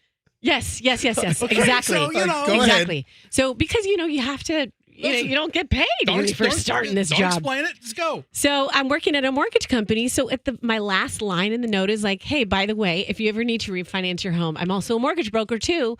And so put it out there. So then the big Atlanta Falcons game when the Bucks played the Falcons and he scored a touchdown. And he was doing the Beyonce dance in the end zone. And so then after the game, the Bucks they're so happy. Everybody's happy and jubilant. And so my photographer who was with me, I'm like, "Watch, Warren's going to try to beat my ass. I promise you." And sure enough, we get through the whole thing and I'm walking down the tunnel and you hear clump, clump, clump, clump, clump. And I just turn around and he's behind me chasing me down. And he's like, hey, I got your letter. And I was like, "Okay." Warren Sapp, yeah. And he's like, "I hope you go broke at your mortgage company." Oh, my God. I would say the exact same thing if somebody wrote me a letter condescending. Listen, I hope you go broke. Tough crap. And then so the funniest thing is he's like, every time he would see me after that, like I hope you get butt cancer. You know, I mean, I mean, that's just seriously, rude. seriously. Really? And then every time he would see me after, he'd be like, 2%, 3%. He just like shout off random percentages. Like what, like mortgage rates? Yes, exactly. That sounds hysterical. I mean, that actually makes me like Warren more. Well, the thing is he absolutely knew how to turn on the charm anytime the national press came into town. Did he get better as he aged? Did he get nicer? Like. Well, the last time I saw him, I was walking through a hotel in the Bahamas with Derek and Doug, and he came running over to Derek to say hi. And so I saw him, and so it was very like. Did he recognize civil. you? Of course, he knows who I am. Did he start spewing out percents? Like, oh, interest rate 6.25 for a 30-year. No, not what's the rate on an adjustable arm? No. But prior to that, I think I did an interview with him at a Super Bowl, and he was fine, and we were fine. So, whatever. For most of his career, not a nice guy. Aaron Andrews had a run-in, and our very own Roxanne Wilder had several run-ins, and he hoped that you went bankrupt and broke it. Dude, listen, Roxanne. Which kind of the irony is, he had financial troubles himself. He filed bankruptcy. Yeah. Like I said, I put in a couple offers to buy all of his Jordans. Roxanne, good job always prospecting, though. For the mortgage business. Yeah. Right? Yeah, you got to talk to everybody. Just talk business. Just, Right. And just opportunistic. wrapping up the football talk here. We heard yesterday that the Bucs are releasing linebacker Shaq Barrett. And I feel bad. He's a nice guy. He lives in my neighborhood. I walk past his house every single day, when I do my 2-mile walk. And, he lost his 2-year-old baby in the swimming pool behind the house. I can't even imagine that. My heart still, pours out to him and his wife. And the Bucs, essentially said, hey, it's business, that his productivity has gone down. So Shaq Barrett is going to be out at the Bucs. Now, Fessy, your kids are all into Peppa Pig, right? They were. We're out of the Peppa Pig. Oh, you phase. are. We're out of Peppa Pig. I loved Peppa Pig. I enjoyed it. My wife actually walked in on me once watching Peppa Pig alone. Ew. Yeah. Listen to this headline. American parents furious about British cartoon Peppa Pig that they say is teaching them rudeness and impatience. Dude, where the hell have these parents? Peppa Pig's been out for like 12 years. It's been a long time since she's been around. American parents have said that the hit British cartoon series is full of rudeness and impatience. Parents also said that the show specifically promotes body shaming and reinforces gender stereotypes. It's about pigs.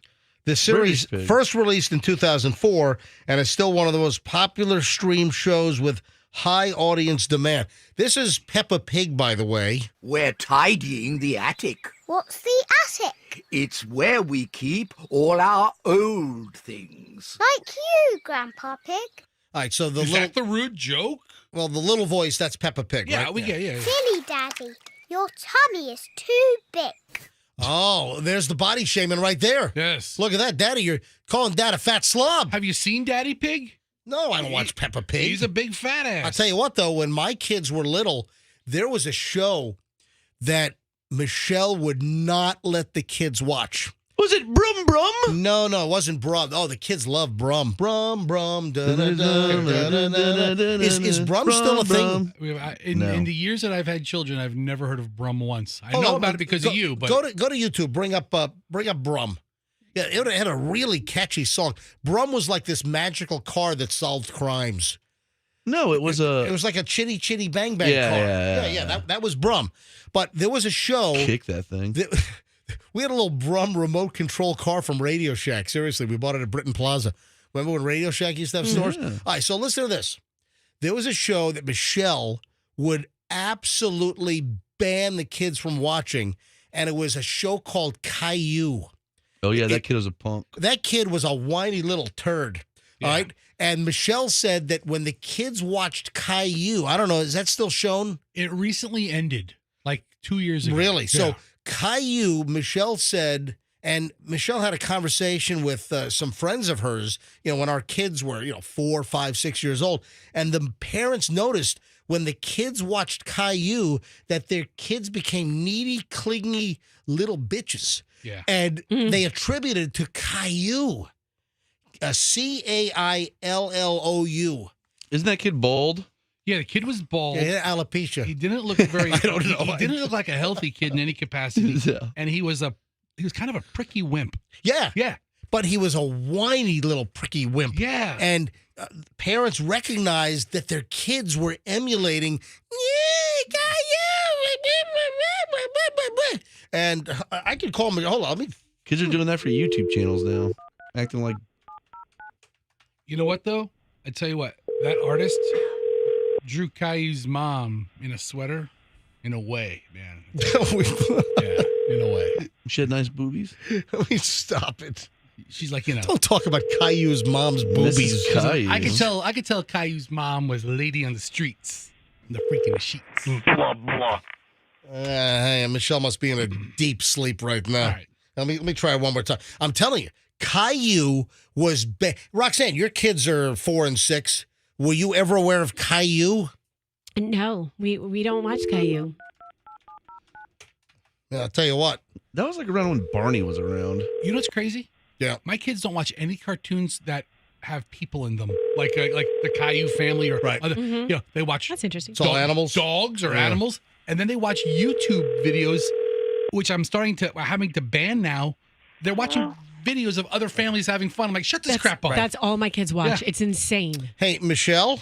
Yeah. Hey, I'm sorry to bug you. I apologize. I also woke her up early this morning on the way to work because I thought I forgot something. So I'm what a pain. Bye. Oh no! Hold on a minute.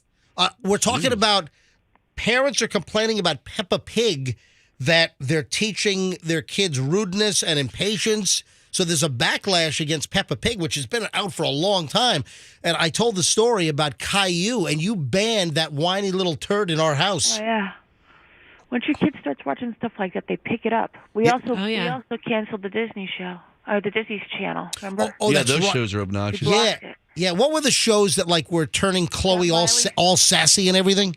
That Miley Cyrus show. Hannah Montana. Yeah, because once your kids watch other kids on the TV sass the parent, and then they hear the audience laugh, they think that's funny. They're going to pick it up and start doing it. And I was like, nope, cancel. Yeah, we also would let the kids watch the Warren Sapp cartoon. Yeah. Bitch go porn. All right. Today, children, we're going to curse out reporters. No, but seriously, you had a conversation with what was the first name of your friend that was down the street? Okay. Former prosecutor. Was it Mary? No. Was it Jill? Was it Hannah? No, you had the conversation, I think, with her about Caillou and that no. About the. It was my friend. She didn't live down the street from us. Who was it? Liz. Oh, Liz. Okay. Oh, Liz. I was getting there. So yeah, it was about again Caillou would rub off on your kids and turn them into needy little clingy, whiny, wimpy, yeah. Okay, but we're not talking about Caillou. We're talking about Peppa Pig. But it's the same type of concept. Different concept. One makes your kid into a super wimp. The other one makes her into a rude. The point is that your kids are exposed. Your kids or grandkids, if they're exposed to certain characters, that personality, it's a learned behavior, is going to rub off on them. So you got to make sure that you're not just using the TV as a babysitter, and it's turning your kids into clingy, needy, or body shaming. Yeah, I am doing I have to stop because I let my kids watch this one chick on YouTube. They love her. Her name is Rebecca Zamolo, and she does. I thought it was Sally the Slut. No. Do you let them watch that? No. Okay, all right. But Rebecca might be worse. She's very much into pranks and challenges. So everything in our house is a challenge. Daviana was holding my phone the other day. I said, give me my phone. She said, okay, you have to do 5 challenges to get it back. I said, you're going to get 5 spankings if you don't get it back to me. I'm gonna. But I got 5 batteries for you. Yeah, and they're very much into hijinks. Got 5 days, you won't get fed. Give me my freaking phone back. So they hide. Like, you come to my house, Fester. Their aunt came to my house the other day, and she went to leave. She's like, "Where are my shoes?" And Daviana's like laughing. She hid her shoes. She hides people's stuff. She is a prankster. Yesterday we were eating lunch, and she's like, "Let's put ketchup in coffee one time and give it to Daddy." Oh my God! And she's learning this from YouTube. Yes. You've got to control what your kids watch. I know. That's what I'm saying. This is a perfect example as to why it affects them because she is a little prankster. Yeah. Michelle, I just remembered the Caillou deal in our kids that you wanted no part of that Caillou in our house. Nope. All right. Bye. Sorry to wake you up again. Thanks. Bye. Bye. What are you laughing at, Did I Froggy? meet my word I quota don't for know. the day? Roxanne and Fester are giving each other faces. Roxanne's just long form talking a lot. That's He all. doesn't like it when I long form talk. Yeah. It's okay if you long form talk. It's Oh, his it show. sure is. It's his show. He can do it. Hold on. What is the beef here? No beef. He What's he a long- gives Froggy looks whenever he thinks I'm talking for an extended period of time. He would prefer I just do little pops. Whenever Roxanne bores me to death, I look at Froggy. Wait, hold on. Yeah, Hold yeah, on. that was Fessy, very boring you're for such a everybody. jerk. You only, you're being Yeah, a that was jerk. so boring. So That was wait a so minute. I boring. love Warren Sapp. Hey. Big deal. Okay, fine. All right, so Fessy, you only want Roxanne in little spurts? Yeah, that's what he would prefer. Roxanne. Oh, that's right. He stopped eating kiwi. Yep, exactly. Exactly. Listen, first of all, I have to thank both of you guys for encouraging me to eat the kiwis because the effects it had on my GI system is just amazing. I mean, Well, that's wow. what happens when you eat the skin. Wow. Oh, so good. All right, Are we we're talking gonna- about Peppa Pig still? No, we're going to talk about hairy women armpits We're here in gonna a second. Okay, we're talking about Roxanne putting ketchup in Doug's. No. I'm moving on. All right. All right. So, Fester, you actually sent another Reddit discussion about women and hairy armpits. It came from the "Am I the bleep hole" category or subreddit. Right. So it's Reddit's AITAH. Am I the bleep hole? Where people say, "Hey, I did this," and "Hey, am I the bleep hole here?" So. AITAH, am I the hole, for telling my girlfriend I will break up with her if she doesn't shave. For context, I, 25 male, and my girlfriend, 23 female, have been together for almost 2 years. When we first got together, it was great. I had literally no complaints about her, and something I even told her early on in the relationship during a conversation about our likes and dislikes, that I don't find body hair on women attractive. And, there are some guys that are into like really hairy women. There are like fetishes out there where guys, like women like down there, they want like it to be like Bob Ross's fro. It's like fro, Bob Fro crotch. That's how I like it. Seriously. All right, but listen to this. Let me continue. What are you laughing at? Froggy's. That's how I like I it. mean, he's a fan. Old school. All right. What I mean by body hair, I'm only talking about the armpits and legs. Everything else, I don't care. I told her I don't mind stubble or just a little bit of growth, but full-blown long leg and armpit hair, I don't find attractive at all. She didn't mind that I had that preference because she told me she doesn't like the sensation of body hair on her. Well, recently, she started growing out her body hair. Her armpits and legs almost look like mine now. I've also asked her multiple times about it, not to remove it straight up, but why she has been growing it out, in which she said that she saw a TikTok about body positivity and it made her feel more confident. She tried to like it, or I tried to like it, but I can't. It doesn't look good. I finally told her straight up that I don't find it attractive. She didn't like that and said that she doesn't want me to be like one of those men. I told her if she doesn't shave, I'm going to break up since I don't find her attractive because of this. Let's just say she got extremely pissed off that I'm never going to find a woman that shaves daily. Am I the bleep hole? Then added here, edit. Thought I'd add some more info since some people trying to twist it. I never said shave daily. I even said in the post I don't care about some body hair. She had her leg and armpit hair grown out for months, all while I'm talking to her about it. It's extremely long, not taken care of, and I cannot be forced to like it. I did not straight up tell her that I was going to break up with her. This was after multiple attempts of me trying to ask her about it and saying that I was not attracted to it. Final edit. I looked through the majority of comments. I understand that I am the bleep hole. I decided to break it off with her. She did not take it lightly, decided to insult me and threatened to break my stuff. She ended up leaving, though after some time, to stay at her mom's house. I didn't realize at the time it was bleeped up of me to give her an ultimatum about this, so I deserve the insults. Thanks for the judgments, though. Changed my view on this sort of thing, but I thought it would be a good thing for both of us to move on from each other. All over this girlfriend deciding not to shave her armpits and legs.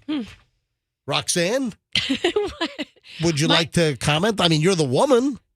Yeah, I mean, just do what you want to do. If he doesn't like her for that, then it sounds like a jerk. So, do you have friends that have Bob Marley dreadlocks in the armpits? No, but I will tell you that occasionally, because I got my armpits lasered. Don't worry about a thing. And so I never think about my armpits, except sometimes you ever take a photo. You guys don't deal with this. You ever take a photo and you put your hand on your hip and you feel like your armpit looks like a female V word? What? What? I just found this picture of myself and I go, that looks like a, look, Fester, I'll show it to you. As opposed to a male V word? Hold on. You're concerned about your armpits looking like a female V word. Yeah, like when you put your arm up. You see that, Fester? Oh, my God. Right? Oh, my God. Roxanne. Like a vajarmpit? Yes, a vajarmpit. A vajarmpit. Look, if you'd like to follow me at Roxanne Wilder, you got to go deep into my photos. Look at this picture of the vajarmpit. Deep into my photos. Oh, my God. Roxanne's got a vajarmpit. Oh, my God. Thank God you've lasered. No. Okay, if you'd like to go deep into the Roxanne Wilder archives, this is from April 3rd, 2014. Post it to the top. And so now I'm very self-conscious whenever I'm very careful how I hold my arm because I don't want vagina armpit. Vajarmpit. Hold it. Did I just coin that phrase? I've never heard it before. Google search vajarmpit. I know how to spell it. Vajarmpit. It's not a J. Oh no, a G rather. I'm sorry. I know how to spell it. I don't obviously. All right, vajarmpit. Is that vajarmpit? Is that a thing? Now I found another photo. I don't have it on November 1st. Okay, hold on. There is a whole Reddit subgroup called Vajarmpit. There's a whole Reddit section, Vajarmpit. This is amazing. Are you kidding me? I thought I was the only one afflicted. Oh my God. There are there's a whole section pictures of women with vajarmpits. Oh my God. Oh God, my that's hot as God. hell. Oh my God. All of it is... Oh, look at that one. Oh my God. Oh my. I thought I just invented. I never heard that in my life. I thought I was the only one who had one. Oh, that one's hot. Yours actually is quite unremarkable compared to some of these other ones. God. Oh, what is that one? That's a Photoshop. Shut it down. Shut it down. That's a Photoshop. Fester, close it. I can't close it. It's my favorite subreddit now. Then I'm gonna close it. Vajarmpit. You're no fun. Oh my God. All right. But yeah, so occasionally I have other things to worry about aside from hair on my armpits because I got it lasered. But one errant hair will grow back every so often. Right. Even though you get it lasered, and then you'll not know it's there, and you'll raise your arm and go, "Oh my gosh, I have one single long hair." It's like an inch and a half long, and Doug's like, "Leave it." All right, folks, don't forget Friday. Someone's going to become a millionaire here on the MJ Morning Show. Friday morning, I'm giving away $1 million. Would you like to be a millionaire? Somebody's going to call in and win $1 million from the MJ Morning Show. Sometime between 7:45 and 8:15, your chance to win $1 million. Here, what are you shaking your head at?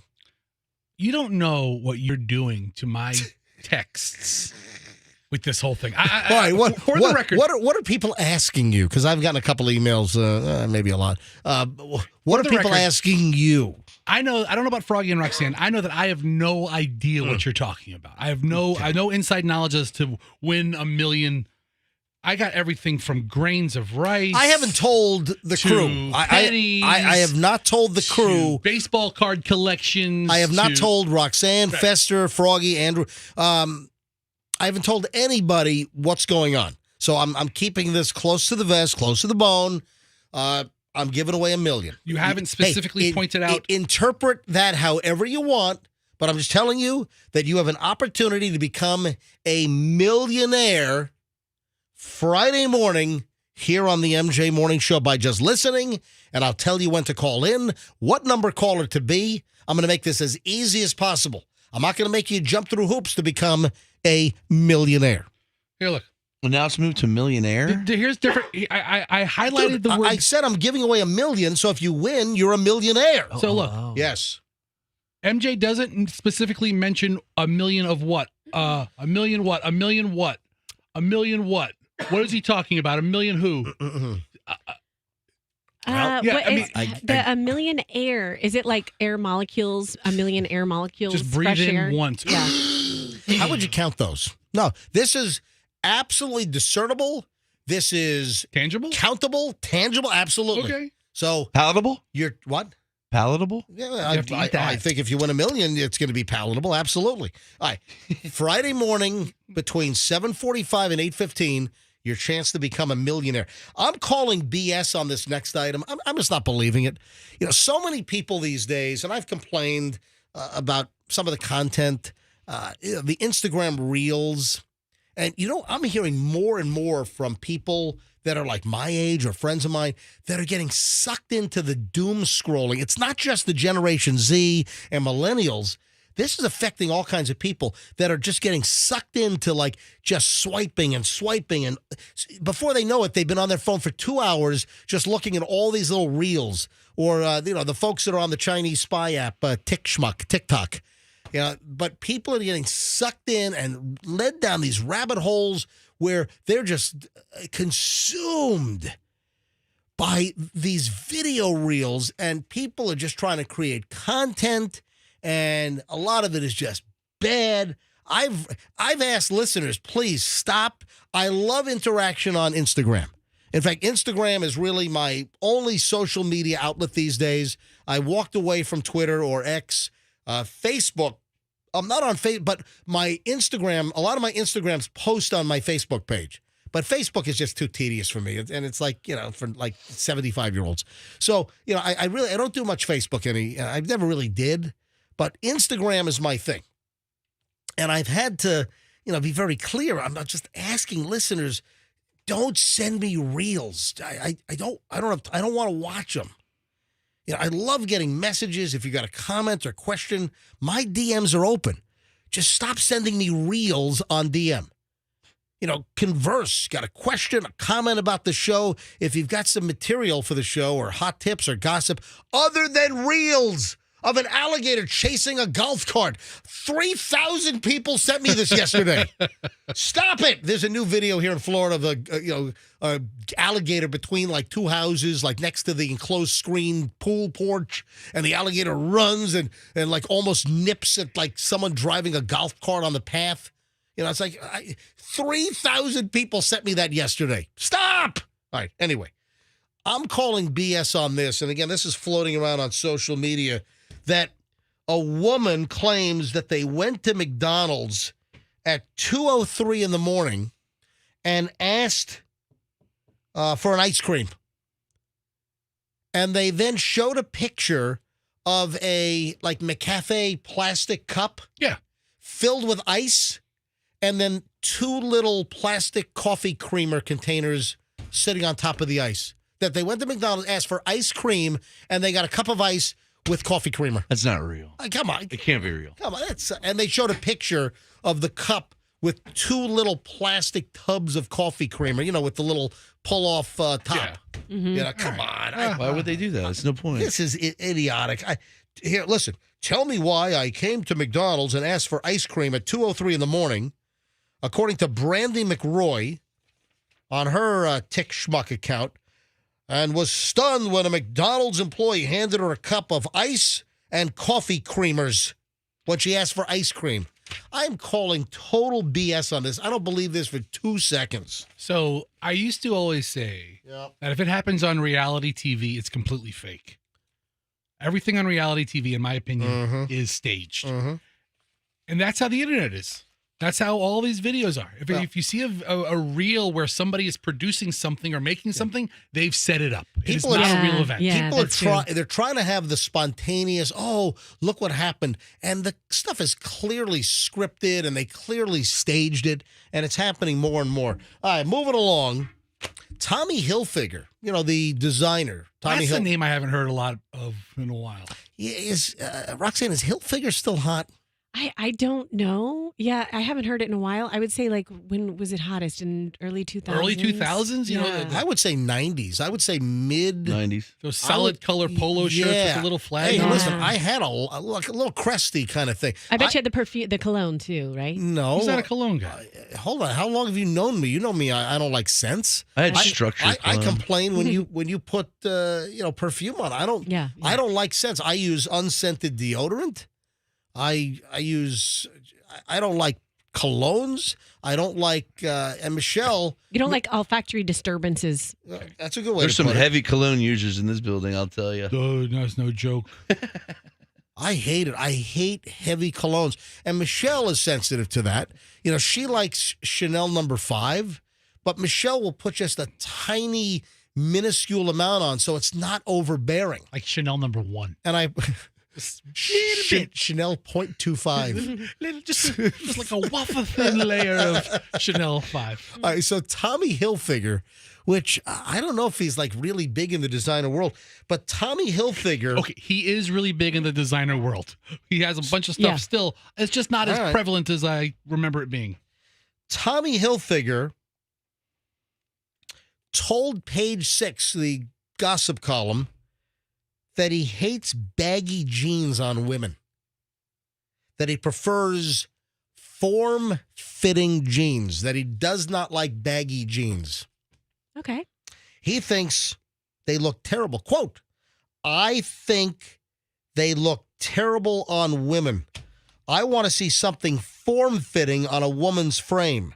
It should be more fit and feminine or a little bit tighter in the hips. I agree.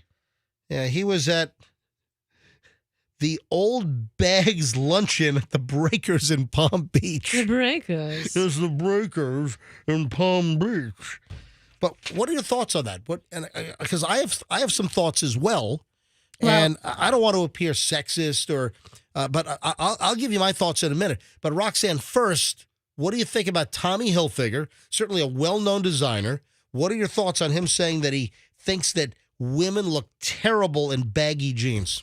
Well, I think that he's a designer, so he probably has a good eye for what looks aesthetically appealing, so he's entitled to his opinion, but is he getting backlash from people who are like, don't say that, I want to wear my comfortable jeans, don't insult me? I mean, I don't like mom jeans. I don't like them. Like the high-waisted with like the butt that's like a burlap sack back there? And you're never going to see me in those, and that's my preference. So what are I know what they look like, but do you go to a store and it has a whole mom jeans section? Yeah, I don't like high-waisted. That's my thing. Is that what? Do people deliberately buy mom jeans? Well, the baggy jeans are back in. Yeah, that's for true. the ladies. That's true. See, but I agree. And I only wear tight pants. I agree with Hilfiger. I do. I don't like the baggy look. Like you're wearing burlap sacks. I also like a good tight jean on a woman. God, what a sexist, dude. Oh, great. I like a tight jeans. I want to see tight jeans on MJ where you can just see the whole compartment. Ugh. What are you talking I want to know about? everything. Listen, I thought it was an interesting discussion that here's Tommy Hilfiger. What does he know? He makes big blotchy colored clothing. I think the guy's a billionaire from his many years of success. His daughters used to have an MTV reality show, and they are so annoying. Hilfiger's daughters? Well, they were in like 2003. Roxanne, do you have any baggy jeans or all your jeans tight? Well, all my jeans are pretty much tight, so much to the point You like that, leggings too, don't you? Yeah, I wear leggings. Don't you wear like occasionally like some kind of like skin tight like camouflage leggings? Yeah, I have camouflage leggings. Right. How could you even see them? They're camouflage. How did you notice? No, you can see them. No, I like tighter pants, and so much so that I've actually cut off my circulation at points in time, and then had to call my doctor and thought that I was losing feeling in my legs, and I had some terrible, like you can't feel your toes. Disease. Yeah, after I had Daviana, I kind of got too aggressive and wearing tight pants again, and I thought that the numbness was like a neurological disorder, but it was my tight pants. You thought you had a neurological disorder? Yeah. Yes. I'm you're coming down with something, nerve related, and it's just your tight pants. It's because you. My right leg's been numb for about 7 years. Yes, I've got a crotch and butt tingle, and I just want to get checked out. It's tight pants. Yeah, baggy pants are the cure to that, Froggy. Yeah, circulation cures a lot of things. I went back to tidy whities. Maybe that's what it is. Moving along, turns out that even in death, you're not secure. Matthew Perry's X account has been hacked, and people are trying to solicit donations. Cryptocurrency donations are being solicited from Matthew Perry's X account, formerly Twitter. We have received reports that Matthew's official X page has been hacked and is directing users to a fraudulent site soliciting donations via cryptocurrency for the Matthew Perry Foundation. Let me ask you a question. The fact that it came out that he had, illicit drugs in his system when he died, and that was the contributing factor to his death in the hot tub, does that help or hurt, his foundation legacy? The guy was an addict his entire adult life. I mean, I don't know if it matters. Yeah, I feel bad for the guy, but because if the Pope died of a coke overdose, that might affect my donations to that organization. So Pope? Yeah, right. Hold on, what? If the Pope had a big, dude, are you crazy? You can't say that. Hold on. Did you say the Pope has a coke problem? No, if the Pope died of a big coke overdose, if not like he choked on a piece of fish on Friday. That's surprising. Matthew Perry dying of a drug overdose. You're a terrible Catholic. But you're a terrible lot of things. Andrew's got a face. Yes, Andrew. No, I understand. I was understood what Fester was saying. Yeah. I mean, Matthew Perry dying of a drug overdose surprised no one. I mean, the timing was a little surprising. But we said on this show when we had the shocking news about Matthew Perry found dead in his hot tub. Was it that shocking? Well, hold on. Well, wait a second. Of course it was. And then all of his friends, in some cases, literally some of the friends from Friends, that came forward and said, oh, no, he was clean. Yes. We've never seen him happier. If you remember, right off the bat when the news broke, we said the very next day on this program that, there's no doubt about it, that Matthew Perry had a relapse. And then it turns out, that he had illicit drugs in his system that contributed to his death in the hot tub. Yeah, addicts lie. It's one of the things. All right, speaking of other celebrity deaths, I didn't even know this. That one of the members of Run DMC was murdered? You didn't know? Jam Master Jay? Jam Master Jay was shot in the studio. Yeah, He's such an idiot. I forgot about it. He died, hold on. You just called me an idiot? Yeah. How do you not know? Yeah, but that's awful.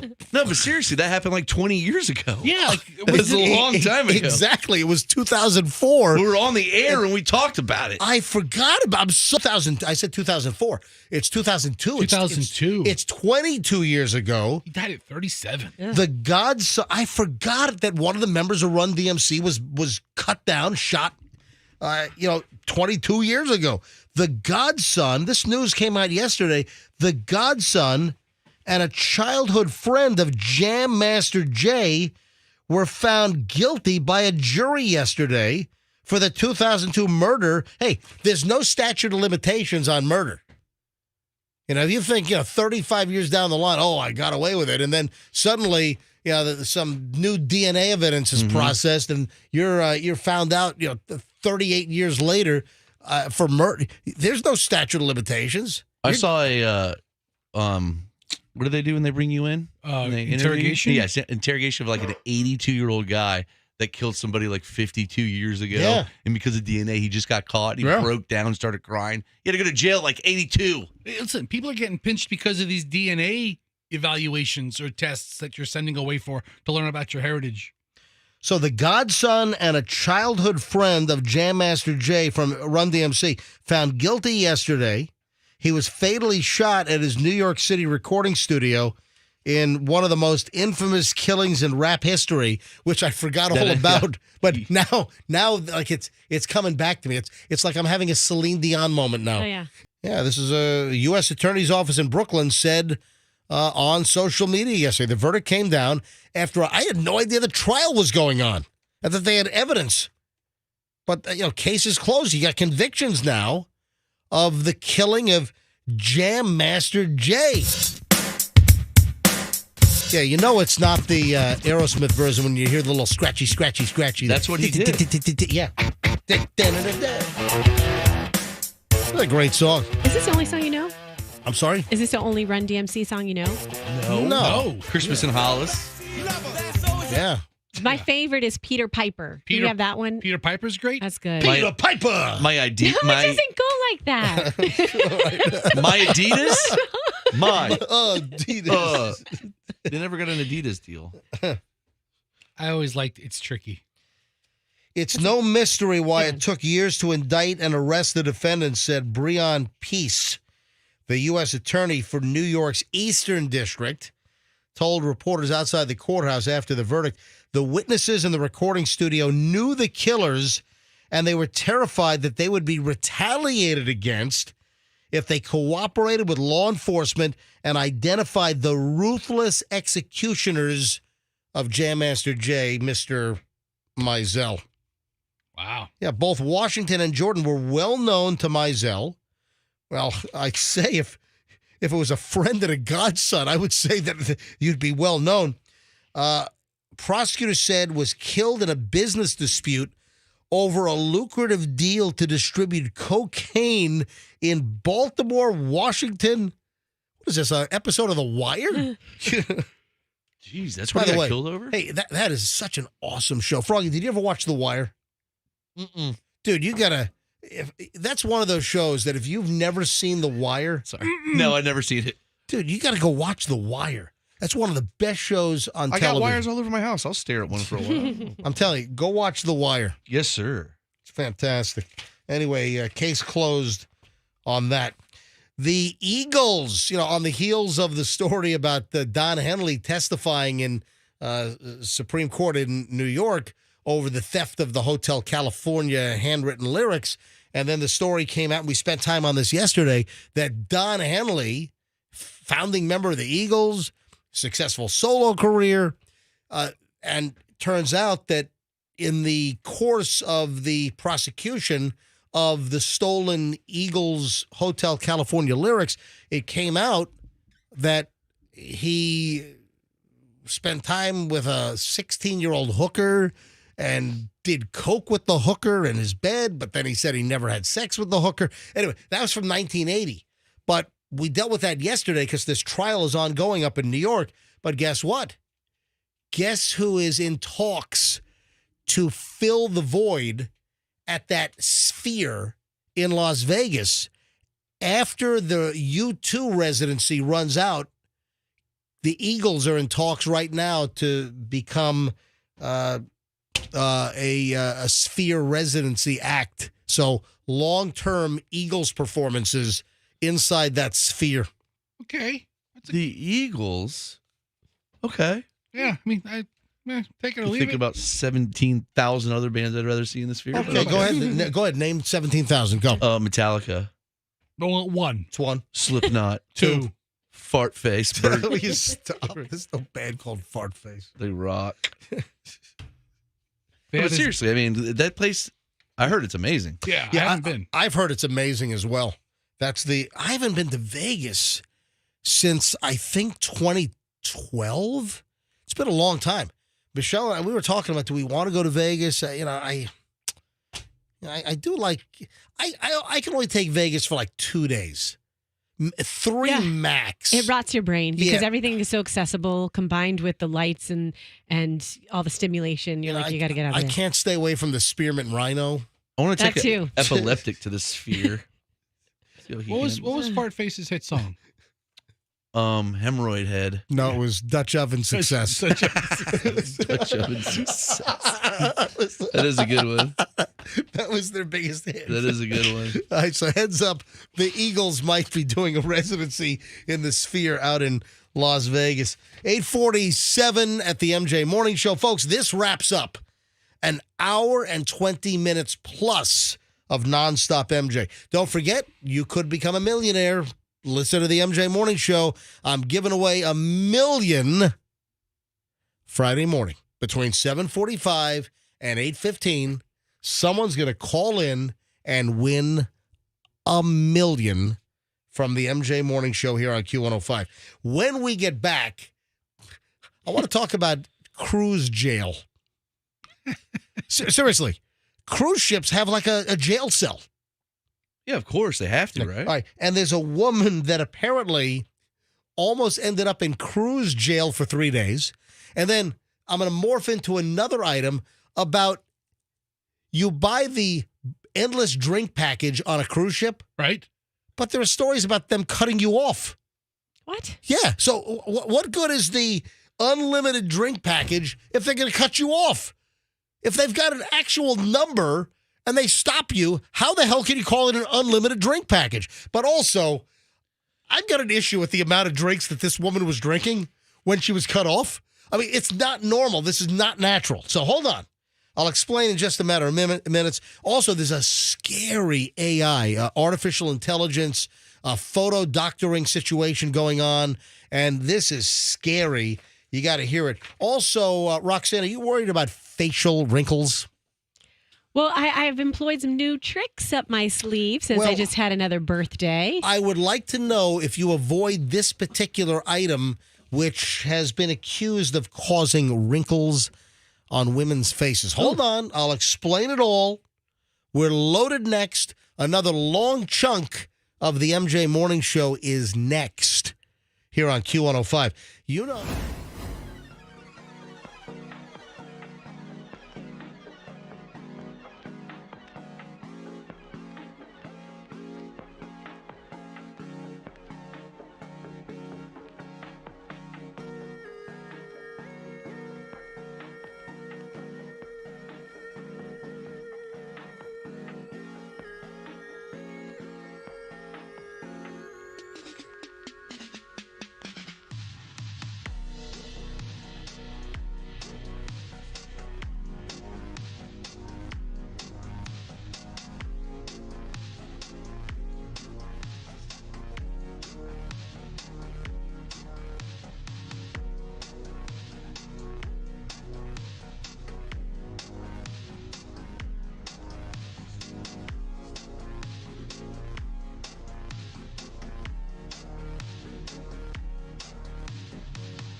7:05, 9 o'clock exactly on a Wednesday morning.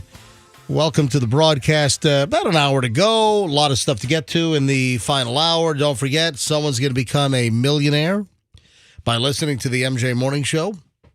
Somebody will win $1 million Friday morning here on the MJ Morning Show. It's going to happen between 7:45 and 8:15 Friday morning. Listen, we'll tell you when to call in, what number call it to be, and it's going to be that easy. And somebody is going to win $1 million here on the MJ Morning Show. Heads up. Couple of cruise stories, and I've been on a couple of cruises with the family. It's been a while. Yeah. We went on the first cruise I ever went on actually almost turned me off the cruises. Remember the MJ and BJ? Remember the MJ BJ cruise? Oh, we had a good time on that cruise. Yeah, we went to was it Key West, and then did we go over to Cozumel? It was Key West, Cozumel, back to Tampa. Right, and it was Carnival. But listen, Carnival has some nice ships, but back in the day, the ship that they had based in Tampa, what year was that cruise? 97? Maybe, okay, yeah. Yeah, maybe 97, 98. And we did an MJ and BJ cruise. We did a cruise deal early on. And it almost wrecked the desire to go on any cruise, because back in that time, the cruise ship that Carnival had docked in Tampa, it was a hole. Okay, they still have an older boat. Wasn't it called the Tampa. Dump of the Seas? Yeah, it was called the Diarrhea of the Seas. Toilet of the Seas. It was not a good-looking ship. It was just worn and tattered. It needed to be painted. By the way, notice I said needed to be painted. I didn't say it needed painted. Needed painting. God, man. Well, that works. It needed painting. That you can say, but it just drives me crazy when people will say, "Oh yeah, that needs painted." No, it needs to be painted. Like I said, I saw it last night. There's a commercial for an air conditioning company, and they're having some kind of contest for the oldest air conditioner. If you have the oldest air conditioner in town, you join their contest and you can win a new air conditioner. And in the freaking TV commercial, and I saw this last night in the TV commercial, if your air conditioning needs repaired, no, that's grammatically incorrect. How do you produce a TV commercial and the voiceover guy says, if your air conditioner needs repaired? No, if your air conditioning needs to be repaired. If your air conditioner needs repairing. I'm sorry, it just drives me nuts. Yes. This grammar lesson brought to you by Sherwin-Williams. Yeah. Why? Needs painted. Needs painted. So I'm a little slow today. The boat that Carnival currently has docked in Tampa is the Paradise, and it launched in January of 98. Oh, my God. That's an old damn boat. Yeah, so it's... Hold on. I wonder if that's... It launched when I was 18. No. The boat that we were on back in 1998. That wasn't this boat. That was launched back in 1978 or something. This boat replaced the boat that we were on. Right. The Orca. The Carnival ship that we did the MJ and BJ cruise on years ago, that thing was, seriously, it was the dump of the seas. It was not a good looking ship. And I'm like, oh my God, this sucks. And then one of the media personalities drank all the booze on the first day, I heard. Nancy Alexander was on that ship with us. Remember? Oh, she was. Remember? She was. Fox 13 did a whole Nancy's World feature. Yeah. Nancy Alexander went on the cruise with us, and I wanted to toss her overboard. Walk the plank. Anyway, no, but she did a whole story. There was a pun every 4 seconds. Yeah. Anybody want a cocktail? No, that was Jennifer Jordan. Oh, I get him. That was Jennifer Jordan. Love Jen. Nancy. I had my ups and downs with Nancy. I hope Nancy's doing well these days. Fantastic. But when she had her issue when she drove through the construction zone, she got really aggravated when we spent an hour talking about that. Who hasn't been there? I mean, happens to the best of them. Anyway, I do wish Nancy Alexander the best these days. They were orange cones. I mean, they were very obvious. At a bulldozer, and a front end loader, and a crane. Just the front end loader. Anyway, so back to the cruise ship. So the Carnival boat that we did the cruise on, it was not a good-looking ship. It was just kind of dilapidated. It was just a junky. And it was almost like it ruined me for cruises. But then Michelle and we went on 2 other cruises, and we haven't been on a cruise since. because we're not really inherently cruise people, but we had a decent time. We went on and we were on 2 Holland America ships, and they were nice. Those ships were nice. We were on the Holland America Alaska Inside Passage cruise, and that was nice. We had a good time on that. And then we did a subsequent cruise, again, a nice ship. We did a 10-day Mediterranean cruise where we went to Germany, and I think we started in Copenhagen. We stopped in like St. Petersburg, Russia. I'm guessing that's not on the itinerary any longer with Probably the whole. not. Yeah, I'm guessing that they have a different port of call other than St. Petersburg, Russia. Blown up. We went to like Estonia. I mean, it was like Norway or Sweden. But anyway, it was really nice. We had a good time.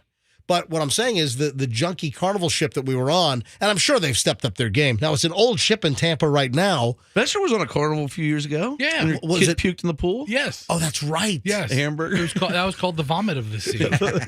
The Guy Fieri vomit burger. Oh, man.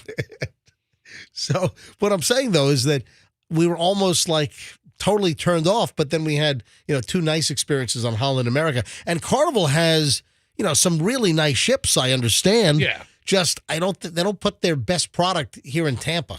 Disney has the best cruises. And part of the issue is, Tampa's a crappy port. well, part of the issue, though, is that the Skyway doesn't allow for some of the bigger cruise ships to pass under. You have to clear the Skyway. Yeah. And you're fairly limited on locations being on this side of the Gulf. Yeah. I think we're going to take a cruise this year. I haven't taken one since 2010.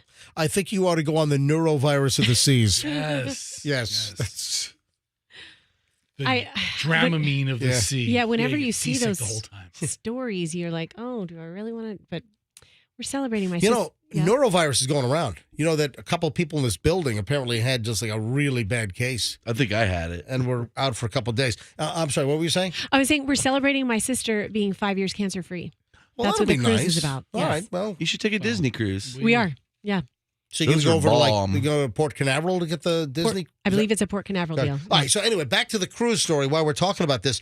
This woman apparently has an altercation with some loudmouth lady in the piano bar on a Carnival cruise ship, and she did a whole social media video on this thing. Teresa Rowley talked about getting back from a 7-day Carnival cruise, but on the 3rd day, she almost landed in cruise jail because she had an altercation with another passenger who apparently plopped next to her on a bar stool at the piano bar on this Carnival cruise ship, and the lady wouldn't shut up and was like talking and yelling over the singer that was trying to do Whitney Houston's "If I Will Always Love You." Oh, that brings down the house. And then the woman apparently gets into this argument, and they're in each other's faces, and this woman almost ended up for 3 days, she said, in the Carnival cruise jail. Now, cruise ships have a detention cell. If you're at sea, and listen, there could be a murder at sea, an attack at sea, an assault. They have cruise security, and they have the ability that if you're a danger or if you've committed a crime on board, they can lock you up. They got a freaking cruise jail on, I think, most of these cruise ships. Sure, they have to look out for their own interest. Yeah. And this woman apparently got into a fight, got into an altercation, and I guess she was threatened with being thrown in the cruise ship jail. Damn. Must be bumpy down there. So heads up. Don't think that you can do whatever you want on a cruise ship. I mean, you could be cuffed and stuffed. There's a morgue on there too, because you get some of these cruises with 5,000 people on them, and you got a couple of thousand that are like 80 plus. I mean, listen, one of them's got to go. The odds are that someone's getting on the ship but not getting off. At least walking. When we on a gurney, maybe we left the cruise in Miami in a body bag. We're walking down the ramps, and you could see on the. It's not a tarmac. It's the Oh, dock. yeah, you told us the that medical examiners were there. Oh, yeah, that's right. Quincy MD. That was like in the last year or so, right? It was last summer of 23. Yeah, I think No, you summer of 22. You sent a picture. Yes. If Fester texted me. It's like, this is not good. The Miami-Dade medical examiner, the van is outside of the ship, the gangway, you know? How awful is that? I feel so bad for the guy. Sometimes you cruise, you get a sometimes you refund? lose. I mean, do you get a prorated refund if you die like on day 4 Wait a second. of a 7-day cruise? That's like CSI Miami. You want right. to do that again? Sometimes you cruise and sometimes you lose. Because he died. There you get go. it. We get it. So On the if, cruise. if you expire on the cruise, I was on a cruise when a guy had a heart attack and they medevaced him out of there. they'll do that exactly. Yeah. But do they prorate the cruise? Do you get a discount I don't think if you're so. on a cruise and you Oh. die? Didn't somebody get eaten by an elevator on a cruise a few years ago? Wait, what, eaten by an An elevator? elevator? Yeah, an elevator ate a guy. You An mean old man. Like I fell down it or got crushed by it? Something happened horrific where the blood was spitting out like The I mean, Shining. at least that wasn't a shining scene. Get out of I'm here. telling Okay. you. A crew member on a Caribbean cruise died while working on an elevator. Passengers aboard the Carnival Ecstasy witnessed part of the horrifying Yeah, incident. a bunch of people saw it. The guy got squished like a cherry. And people that think that you can take ecstasy on the ecstasy, you'll find yourself in cruise jail. Yes. I mean, the same way you Yes. can't All right. take meth on the Carnival meth. The other cruise story here at 9/11 on a Wednesday on the MJ Morning Show is a woman who is all ticked off. She bought the unlimited drink package and then found out, this is another Carnival story, that they shut you off at 15 drinks.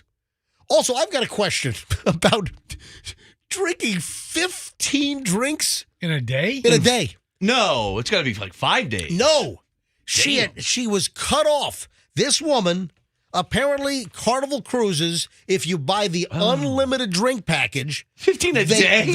they limit you to 15 drinks in a 24-hour period. You can't drink 15 pina coladas in a day, Froggy? Dude, you know how sick you would get? I could drink 15 whiskeys before 15 pina coladas. I couldn't drink 15 shots of whiskey in a 24. That's insane.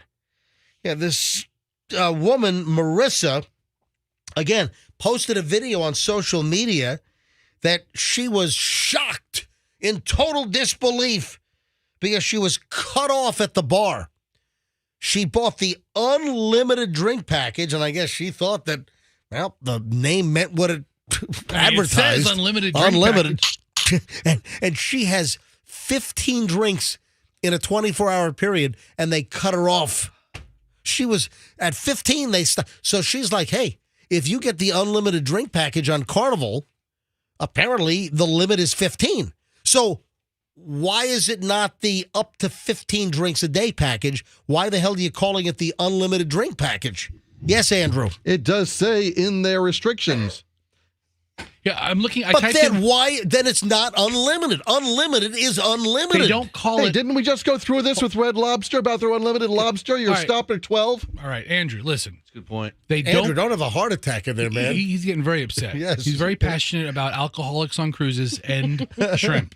Right. Okay. And they don't call it unlimited drink package. They call it a beverage program. So I'm looking on Carnival's website. You need a different program. It's called Cheers, the beverage program. What is the price for the individual drinks on board? And it gives all the drinks. And then it says, I understand there's a maximum of 15 drinks a day on the Cheers program. Oh, is that? It's not called the unlimited drink program. It's not called the alcoholic glutton program. It's called the Cheers program, where you get free drinks at a bar with a limit of 15 per day. She claimed she bought the drinks package and thought that she had unlimited access. She probably was drinking with her friends, right? I mean, her husband maybe had a couple. Yeah, I But mean, wouldn't he No, have no, the no, no, unlimited drink no, package too? No, yeah, exactly. Each person? Yes, you can't buy the unlimited drinks package and then you can't share. That's like a total violation. You can't go to the all you can eat buffet and then just tag on. You know, Allison can't get the all-you-can-eat buffet, have Fester orders the side salad, and that, you know, Allison just keeps feeding Fester plates of food from the buffet. No, each individual has to buy the buffet. Yeah. Each individual has to buy the drink package. You can't fraud. You think, for 2 seconds, you would think that you could buy the unlimited drink package and just order No, drinks for and give them to your friends? For like 20 seconds, I So, thought it. okay, listen. So when you book a room and you buy this Cheers drink program, Right. not unlimited, everybody in your suite, all the adults in your suite have to get the program as well. So like, if you got it, Michelle has to buy it. Oh, really? Yeah. Okay. Like, Interesting. yeah. So I Because of can't your buy alcoholic issues, I have to buy it too. Also, Oh, yeah. non-alcoholic drinks are on the list. You get, Like soda? You get sodas. You get Do energy they cut drinks. you off like for a Red Bull or a Coke? Do they cut you off at 15? First rule: I understand there is a maximum of 15 drinks a day for the Cheers program. So the Cheers program is the largest program you can buy for daily drinks. The Cheers is the most, and they cut you. So in the rules on Fester's little search here on Carnival.com, it does say that it's a limit of 15 drinks a day. This woman didn't know that. She thought she had the unlimited drinks package and that she could just, essentially hook up a siphon to her face. Well, you have 2-3 drinks with lunch and dinner. It's, So she's all pissed off. She's making a scene because they cut her off. Aw. Yeah, it's the Cheers drink package, which includes all spirits, including cocktails, as well as beer, wine by the glass, and $20 or lower menu prices. And that costs you $60 a day. Damn. So you buy the drink package, the Cheers package is additional $60 a day. So if you go on a 10-day cruise, that's $600. I mean, it's also 150 drinks if you work it out right. Oh. It is. So just a heads up, if you're a total, bottomless dumpster lush, you get a 15 drink limited. That's binge drinking every day. Yeah, it is. It's the what cruise again? It's the package? It's the alcohol poisoning cruise of the seas. On the Carnival Cirrhosis. I don't remember anything about a cruise. Exactly. All right. Wrinkles and women's faces and a particular item. Roxanne, if I say, does this particular item cause enhanced or exacerbate wrinkles on women, do you have any idea what I'm talking about? Maybe the answer is going to be like foundation shimmer. Is it shimmer? Nope. What is shimmer? Shine? Shimmer is like when you put, like a shimmer to highlight your cheekbones and. Nope. So when you said facial wrinkles, it's not a cosmetic. It's not a cosmetic. So does this particular item cause wrinkles on women? Is it something you ingest? You use this to ingest. Huh. right. A straw. Yep. Yeah. That is it. That's Yep. I originally thought cigarette, but smoking, I guess, is down. Yeah, and smoking unfortunately. is going to cause wrinkles for other reasons too, not just the mouth. Like the pucker up. You can always tell the old ladies who smoked their whole lives. That's right. I've heard this before, but do using straws incessantly? Listen, folks that are smokers, you can look at a person, and I think it's more evident on women. Yeah, because you guys have facial hair, right, than men. But you can tell if a woman is like in her 50s or 60s and has smoked for a long time. There is like that, mouth kind of. It's like puckered a little bit. Butt puckered look. Yeah. Yeah. And it's like the smokers. It's the pursing of the lips. It's a balloon knot mouth. For doing 3 packs a day for 35 years, and it'll cause wrinkles. You'll see the wrinkles. You can absolutely tell a heavy smoker wrinkled mouth.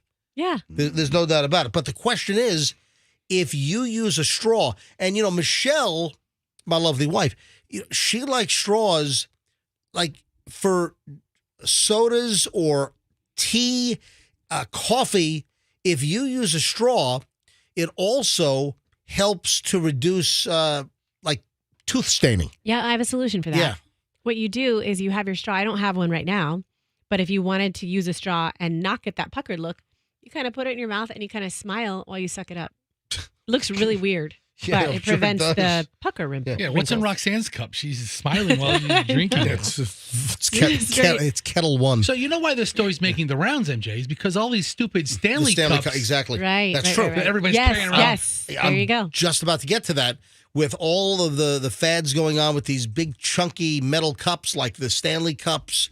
Now, it's a concern. The question is, do heavy straw usage with individuals, does it cause a wrinkle problem? And the long-term effect of repeated pursing of the lips and drinking through a straw or other movements that cause pursing of the lips will cause development of fine lines in that area, according to surgeon Laura L. Devgan, MD, who's a member of the American Society of Plastic Surgeons. Reason it happens is that the skin is like a piece of paper. If you repeatedly fold it over and over again in the same folding patterns, you will get etched lines, and it becomes progressively harder for those lines to go away. That's what the doc said. When we see people who drink through straws repeatedly, those lines become deeper and deeper.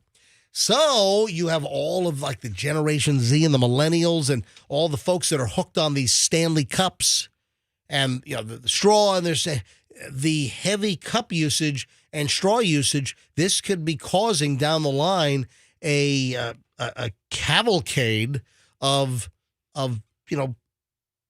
puckered lips and heavy stress lines and wrinkles around the mouth. Scary. So, I'm just kidding. You know what? I switched up my whole beauty routine since I'm a year older now. So I started today. Do we have time to get into it, or shall we save it for after the break? Save it till after the break. Okay. So wait a minute. You're saying that with your birthday yesterday, that you have, like a buzzer went off, you started an all new regimen yesterday? I mean, it's not completely new, but I just added some things to my morning. All right, let's find out what Roxanne's doing differently as a year older has crept into the scene here. 921 MJ Morning Show. Fester, why do you have a look of shock on your face? I'm looking at all these Stanley cups, Yeah. and I'm so glad my wife isn't on this site, because if I told you she has 10 of these cups, that might be low. We have one, and it's not even Michelle's. It's not mine. Chloe got sucked into the Stanley Cup deal. She has one. She has one Stanley Cup. You got people that like have like 12 of these things, 24 of these cups. Allison bought the half-gallon jug. It came in the mail the other day. And I'm like, what the hell is that? Hang on. Back in a second, folks. Roxanne's new beauty regimen and a lot of loose ends in the final chunk of the MJ Morning Show next here on Q105. Stand by.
9:29 at the MJ Morning Show. Yeah, that's Kool and the Gang with that famous horn. Da, da, da, da, da. You know, a lot of folks think it's part of the "Let Me Clear My Throat." They just ripped it off. They took Kool and the Gang for the "Let Me Clear My Throat." Da, da, da, da, da. All right, 9:29 at the MJ Morning Show. Any sign of Roxanne? Roxanne. Oh, here she comes. All right, so Roxanne, you teased this item, and you weren't here. Yeah, I'm printing documents for man-child over there. Who's man-child? Hold on, what? I didn't ask for anything. I'm kidding. I said it because he was out of the room. All right. Who's man? Froggy? Anyway, so... Froggy's man-child? Yes. Froggy, she just called you man-child. It's true. All right, anyway, moving along. You had a birthday yesterday, yes, I did. Then you just informed us that for this new birthday, you launched some kind of new beauty regimen. Just a new morning routine, Right. just to like freshen things up. First thing, freezing cold shower. And I even bring some ice in the shower. Get out of here. Yes, I do. And Hold on, you're because taking- my water doesn't get cold enough. I told you that. How do you use this ice? Like it's soap? No, I use it in a pitcher, and then I just pour some, I have a washcloth, I dip it in. You're taking a Yes, freezing put it on my cold neck. shower in the morning or at Yes. night? Those cold plunges, they said they're good for you. Yeah, everybody does it on IG. I see it everywhere. So you don't take hot showers anymore? At night, I take a hot shower. If I take a shower at night, I did take a shower last night because I washed my hair. So last night I took a hot shower to relax. When do you take a cold shower? In the morning. Before you come to work, you take an ice cold shower? I don't even turn it to the hot end anymore. But we don't get cold water. We've had this discussion. Because remember, we had a chat on the air that if you want really cold water, if you live up north, even if you live in New York City, even in the summertime, you turn on the cold water. Yes. The water is pretty cold. Yes. Here in Florida, you turn on the cold water, it's really just kind of room temperature or warmer, because we're in Florida. Mm-hmm. And we had even asked, and did we ever get like Joe the plumber on? Did he? We talked to Joe Gonzalez. Yeah, and he said from that Gonzalez Plumbing. He said that a water cooler could be added, and you would be the first one that he's ever installed in his career. Yeah, because some people, if you want cold water, you can get a water cooler for your house. So the cold is cold. And, of course, we all have hot water heaters, whether it's the old tank system or, one of the Rinnai, tankless type, systems. But that's interesting. Okay. And you find that your cold water is not cold enough, so you're bringing, at 5 in the morning, you're bringing a bucket of ice cubes into the shower with you? Yes. Mm-hmm. Just to, use my washcloth, dip it in that, put it on my neck. Just like, right. So anyways, that really wakes you up in the 4 o'clock hour. You need it. I have no problem waking up with my nice hot steaming shower. Well, that's you. All right. So then I got this new roller, and it is a cold roller that you put in the freezer, and it's like this big. So about the size of the inside of a toilet paper roll. And then I just roll that on my face and I roll it on my body, and it's really cold too. So, and then I drink a big cold thing of my molecular hydrogenated water. Lots of cold. Yes. Yeah, I mean, I have that roller thing too, but it has little spikes. It's like a meat tenderizer, and I use that. And this is once a day is what you're saying. Yeah, that's right. And that's why I've been coming in with no makeup on, because I've added new things to my regimen. I think we ought to get into this, not your cold water deal, but I think we ought to get into this again tomorrow morning, maybe at a time when more kids are listening to the show, school-age kids. We have a lot of, younger listeners that are getting driven to school. Let me tell you what's become a massive problem, and you wouldn't think that this would have been a middle school issue, but there is a major problem at a middle school out in California in Beverly Hills. There is a rash of middle school students that are being victimized by artificial intelligence produced nude photos. Yeah. This is rampant. Terrible. There is a total scandal. A Beverly Hills, California. We're talking Beverly Hills. That's where I want to be. Thank you, Rivers Cuomo. Thank you. Oh, man. So Beverly Hills Middle School has this massive scandal going on, and pictures started circulating last week online of real students' faces superimposed on AI, artificial intelligence produced nude bodies. Middle school. Typically 6th, 7th? Yeah, 6, 7, 8. Yeah. And I was, I'm trying to think, the whole structure in a lot of places has changed, but when I was in school, it was kindergarten through 7. That was elementary school. Mine was through 8. Yeah, in Virginia Beach, where I went to school, I was up in New York first in Nanuet till 5th grade, but it was always, in Virginia, it was kindergarten through 7th. That was elementary school. Right. Then 8th and 9th was middle school. And then high school was 10, 11, 12. Now, can you imagine? You didn't have freshman, sophomore, junior, senior? What the hell? No. We You went in as a sophomore? Went in as 10th grade. How dumb was your school? Middle school in Virginia. I don't know if it's still the same thing. But back when I was in Virginia Beach public schools, K through 7, 8 and 9 were middle, and then 10, 11, 12 were high school. How could you bully the freshmen? That's no fun. Oh, well. But according to the Beverly Hills Unified School District, the X-rated deep fakes were created and shared with students at Beverly Vista Middle School in Beverly Hills, the Los Angeles School District's sole institution for 6th, 7th, and 8th grades. About 750 students are enrolled. We don't know who created the photos. There's a full LAPD investigation and Beverly Hills Police Department investigation going on. They're trying to figure out who created these real student faces put on naked bodies. Well, while we took a couple of weeks off while you were in Indonesia, there was a big thing with Taylor Swift. Oh, yeah. And her face with like the entire Kansas City Chiefs team. Well, it was that's awful. It was all over Twitter. It took who would believe that? It took like 16.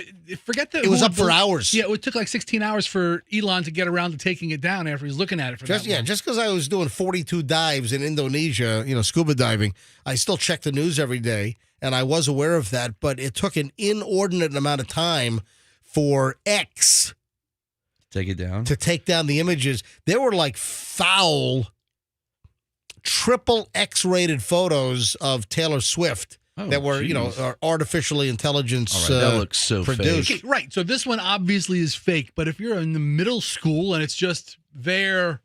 He has it. I have the photos. Hold on. I screenshotted them. Can I see? You screenshotted the photos? One over. Go swipe right. I can't find them. Yeah. Oh, man. They're down now, but I have my sources.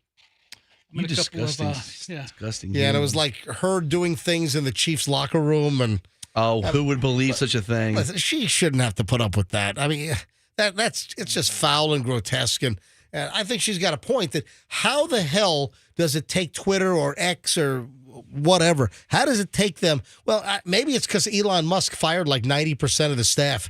And doesn't X run on like a shoestring right now? Did you hear about the one guy who posted like maybe on Reddit that he works for X, but it was during the transition, right?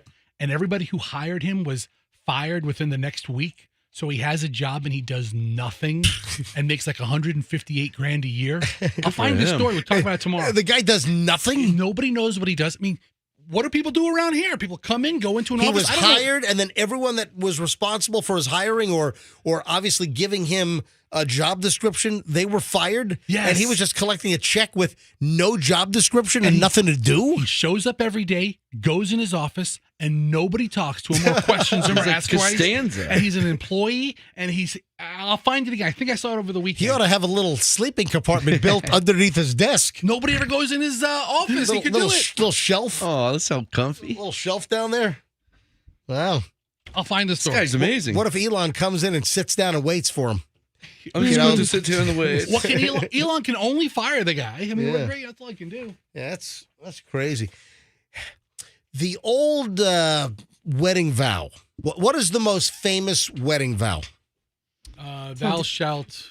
No, hold on, Roxanne. I think I heard the till death do us part. Yeah. All right. So the most famous wedding vow is "Till death do us part." Mm-hmm.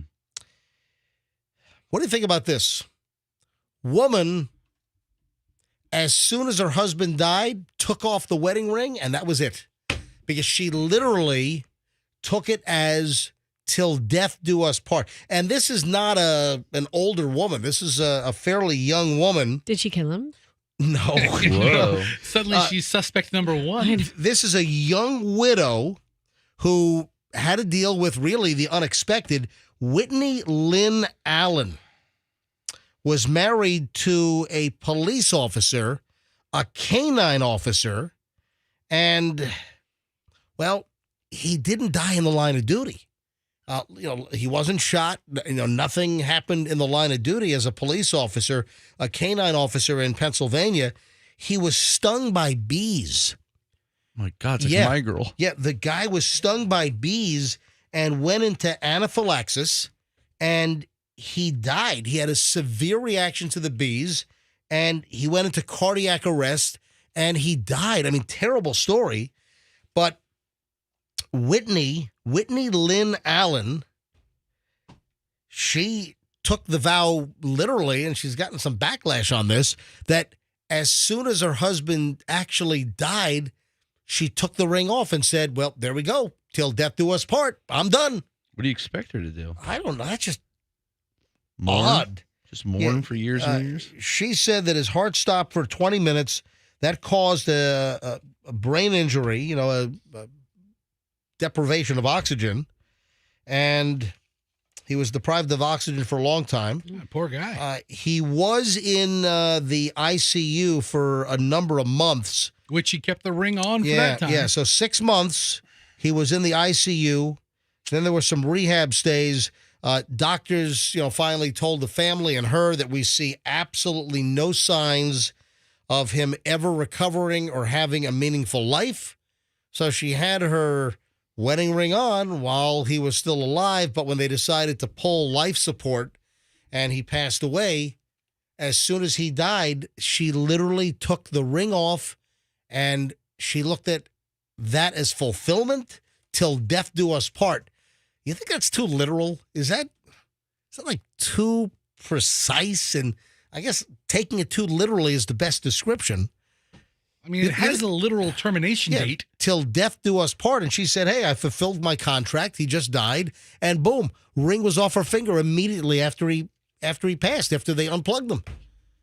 Just a little creepy. Check her text between her and possibly a group of bees. Oh, yeah. It's a big conspiracy with the bees, right? She might have hired a group. Yeah, so they Get made the job the done. difficult decision, and then she had no issue.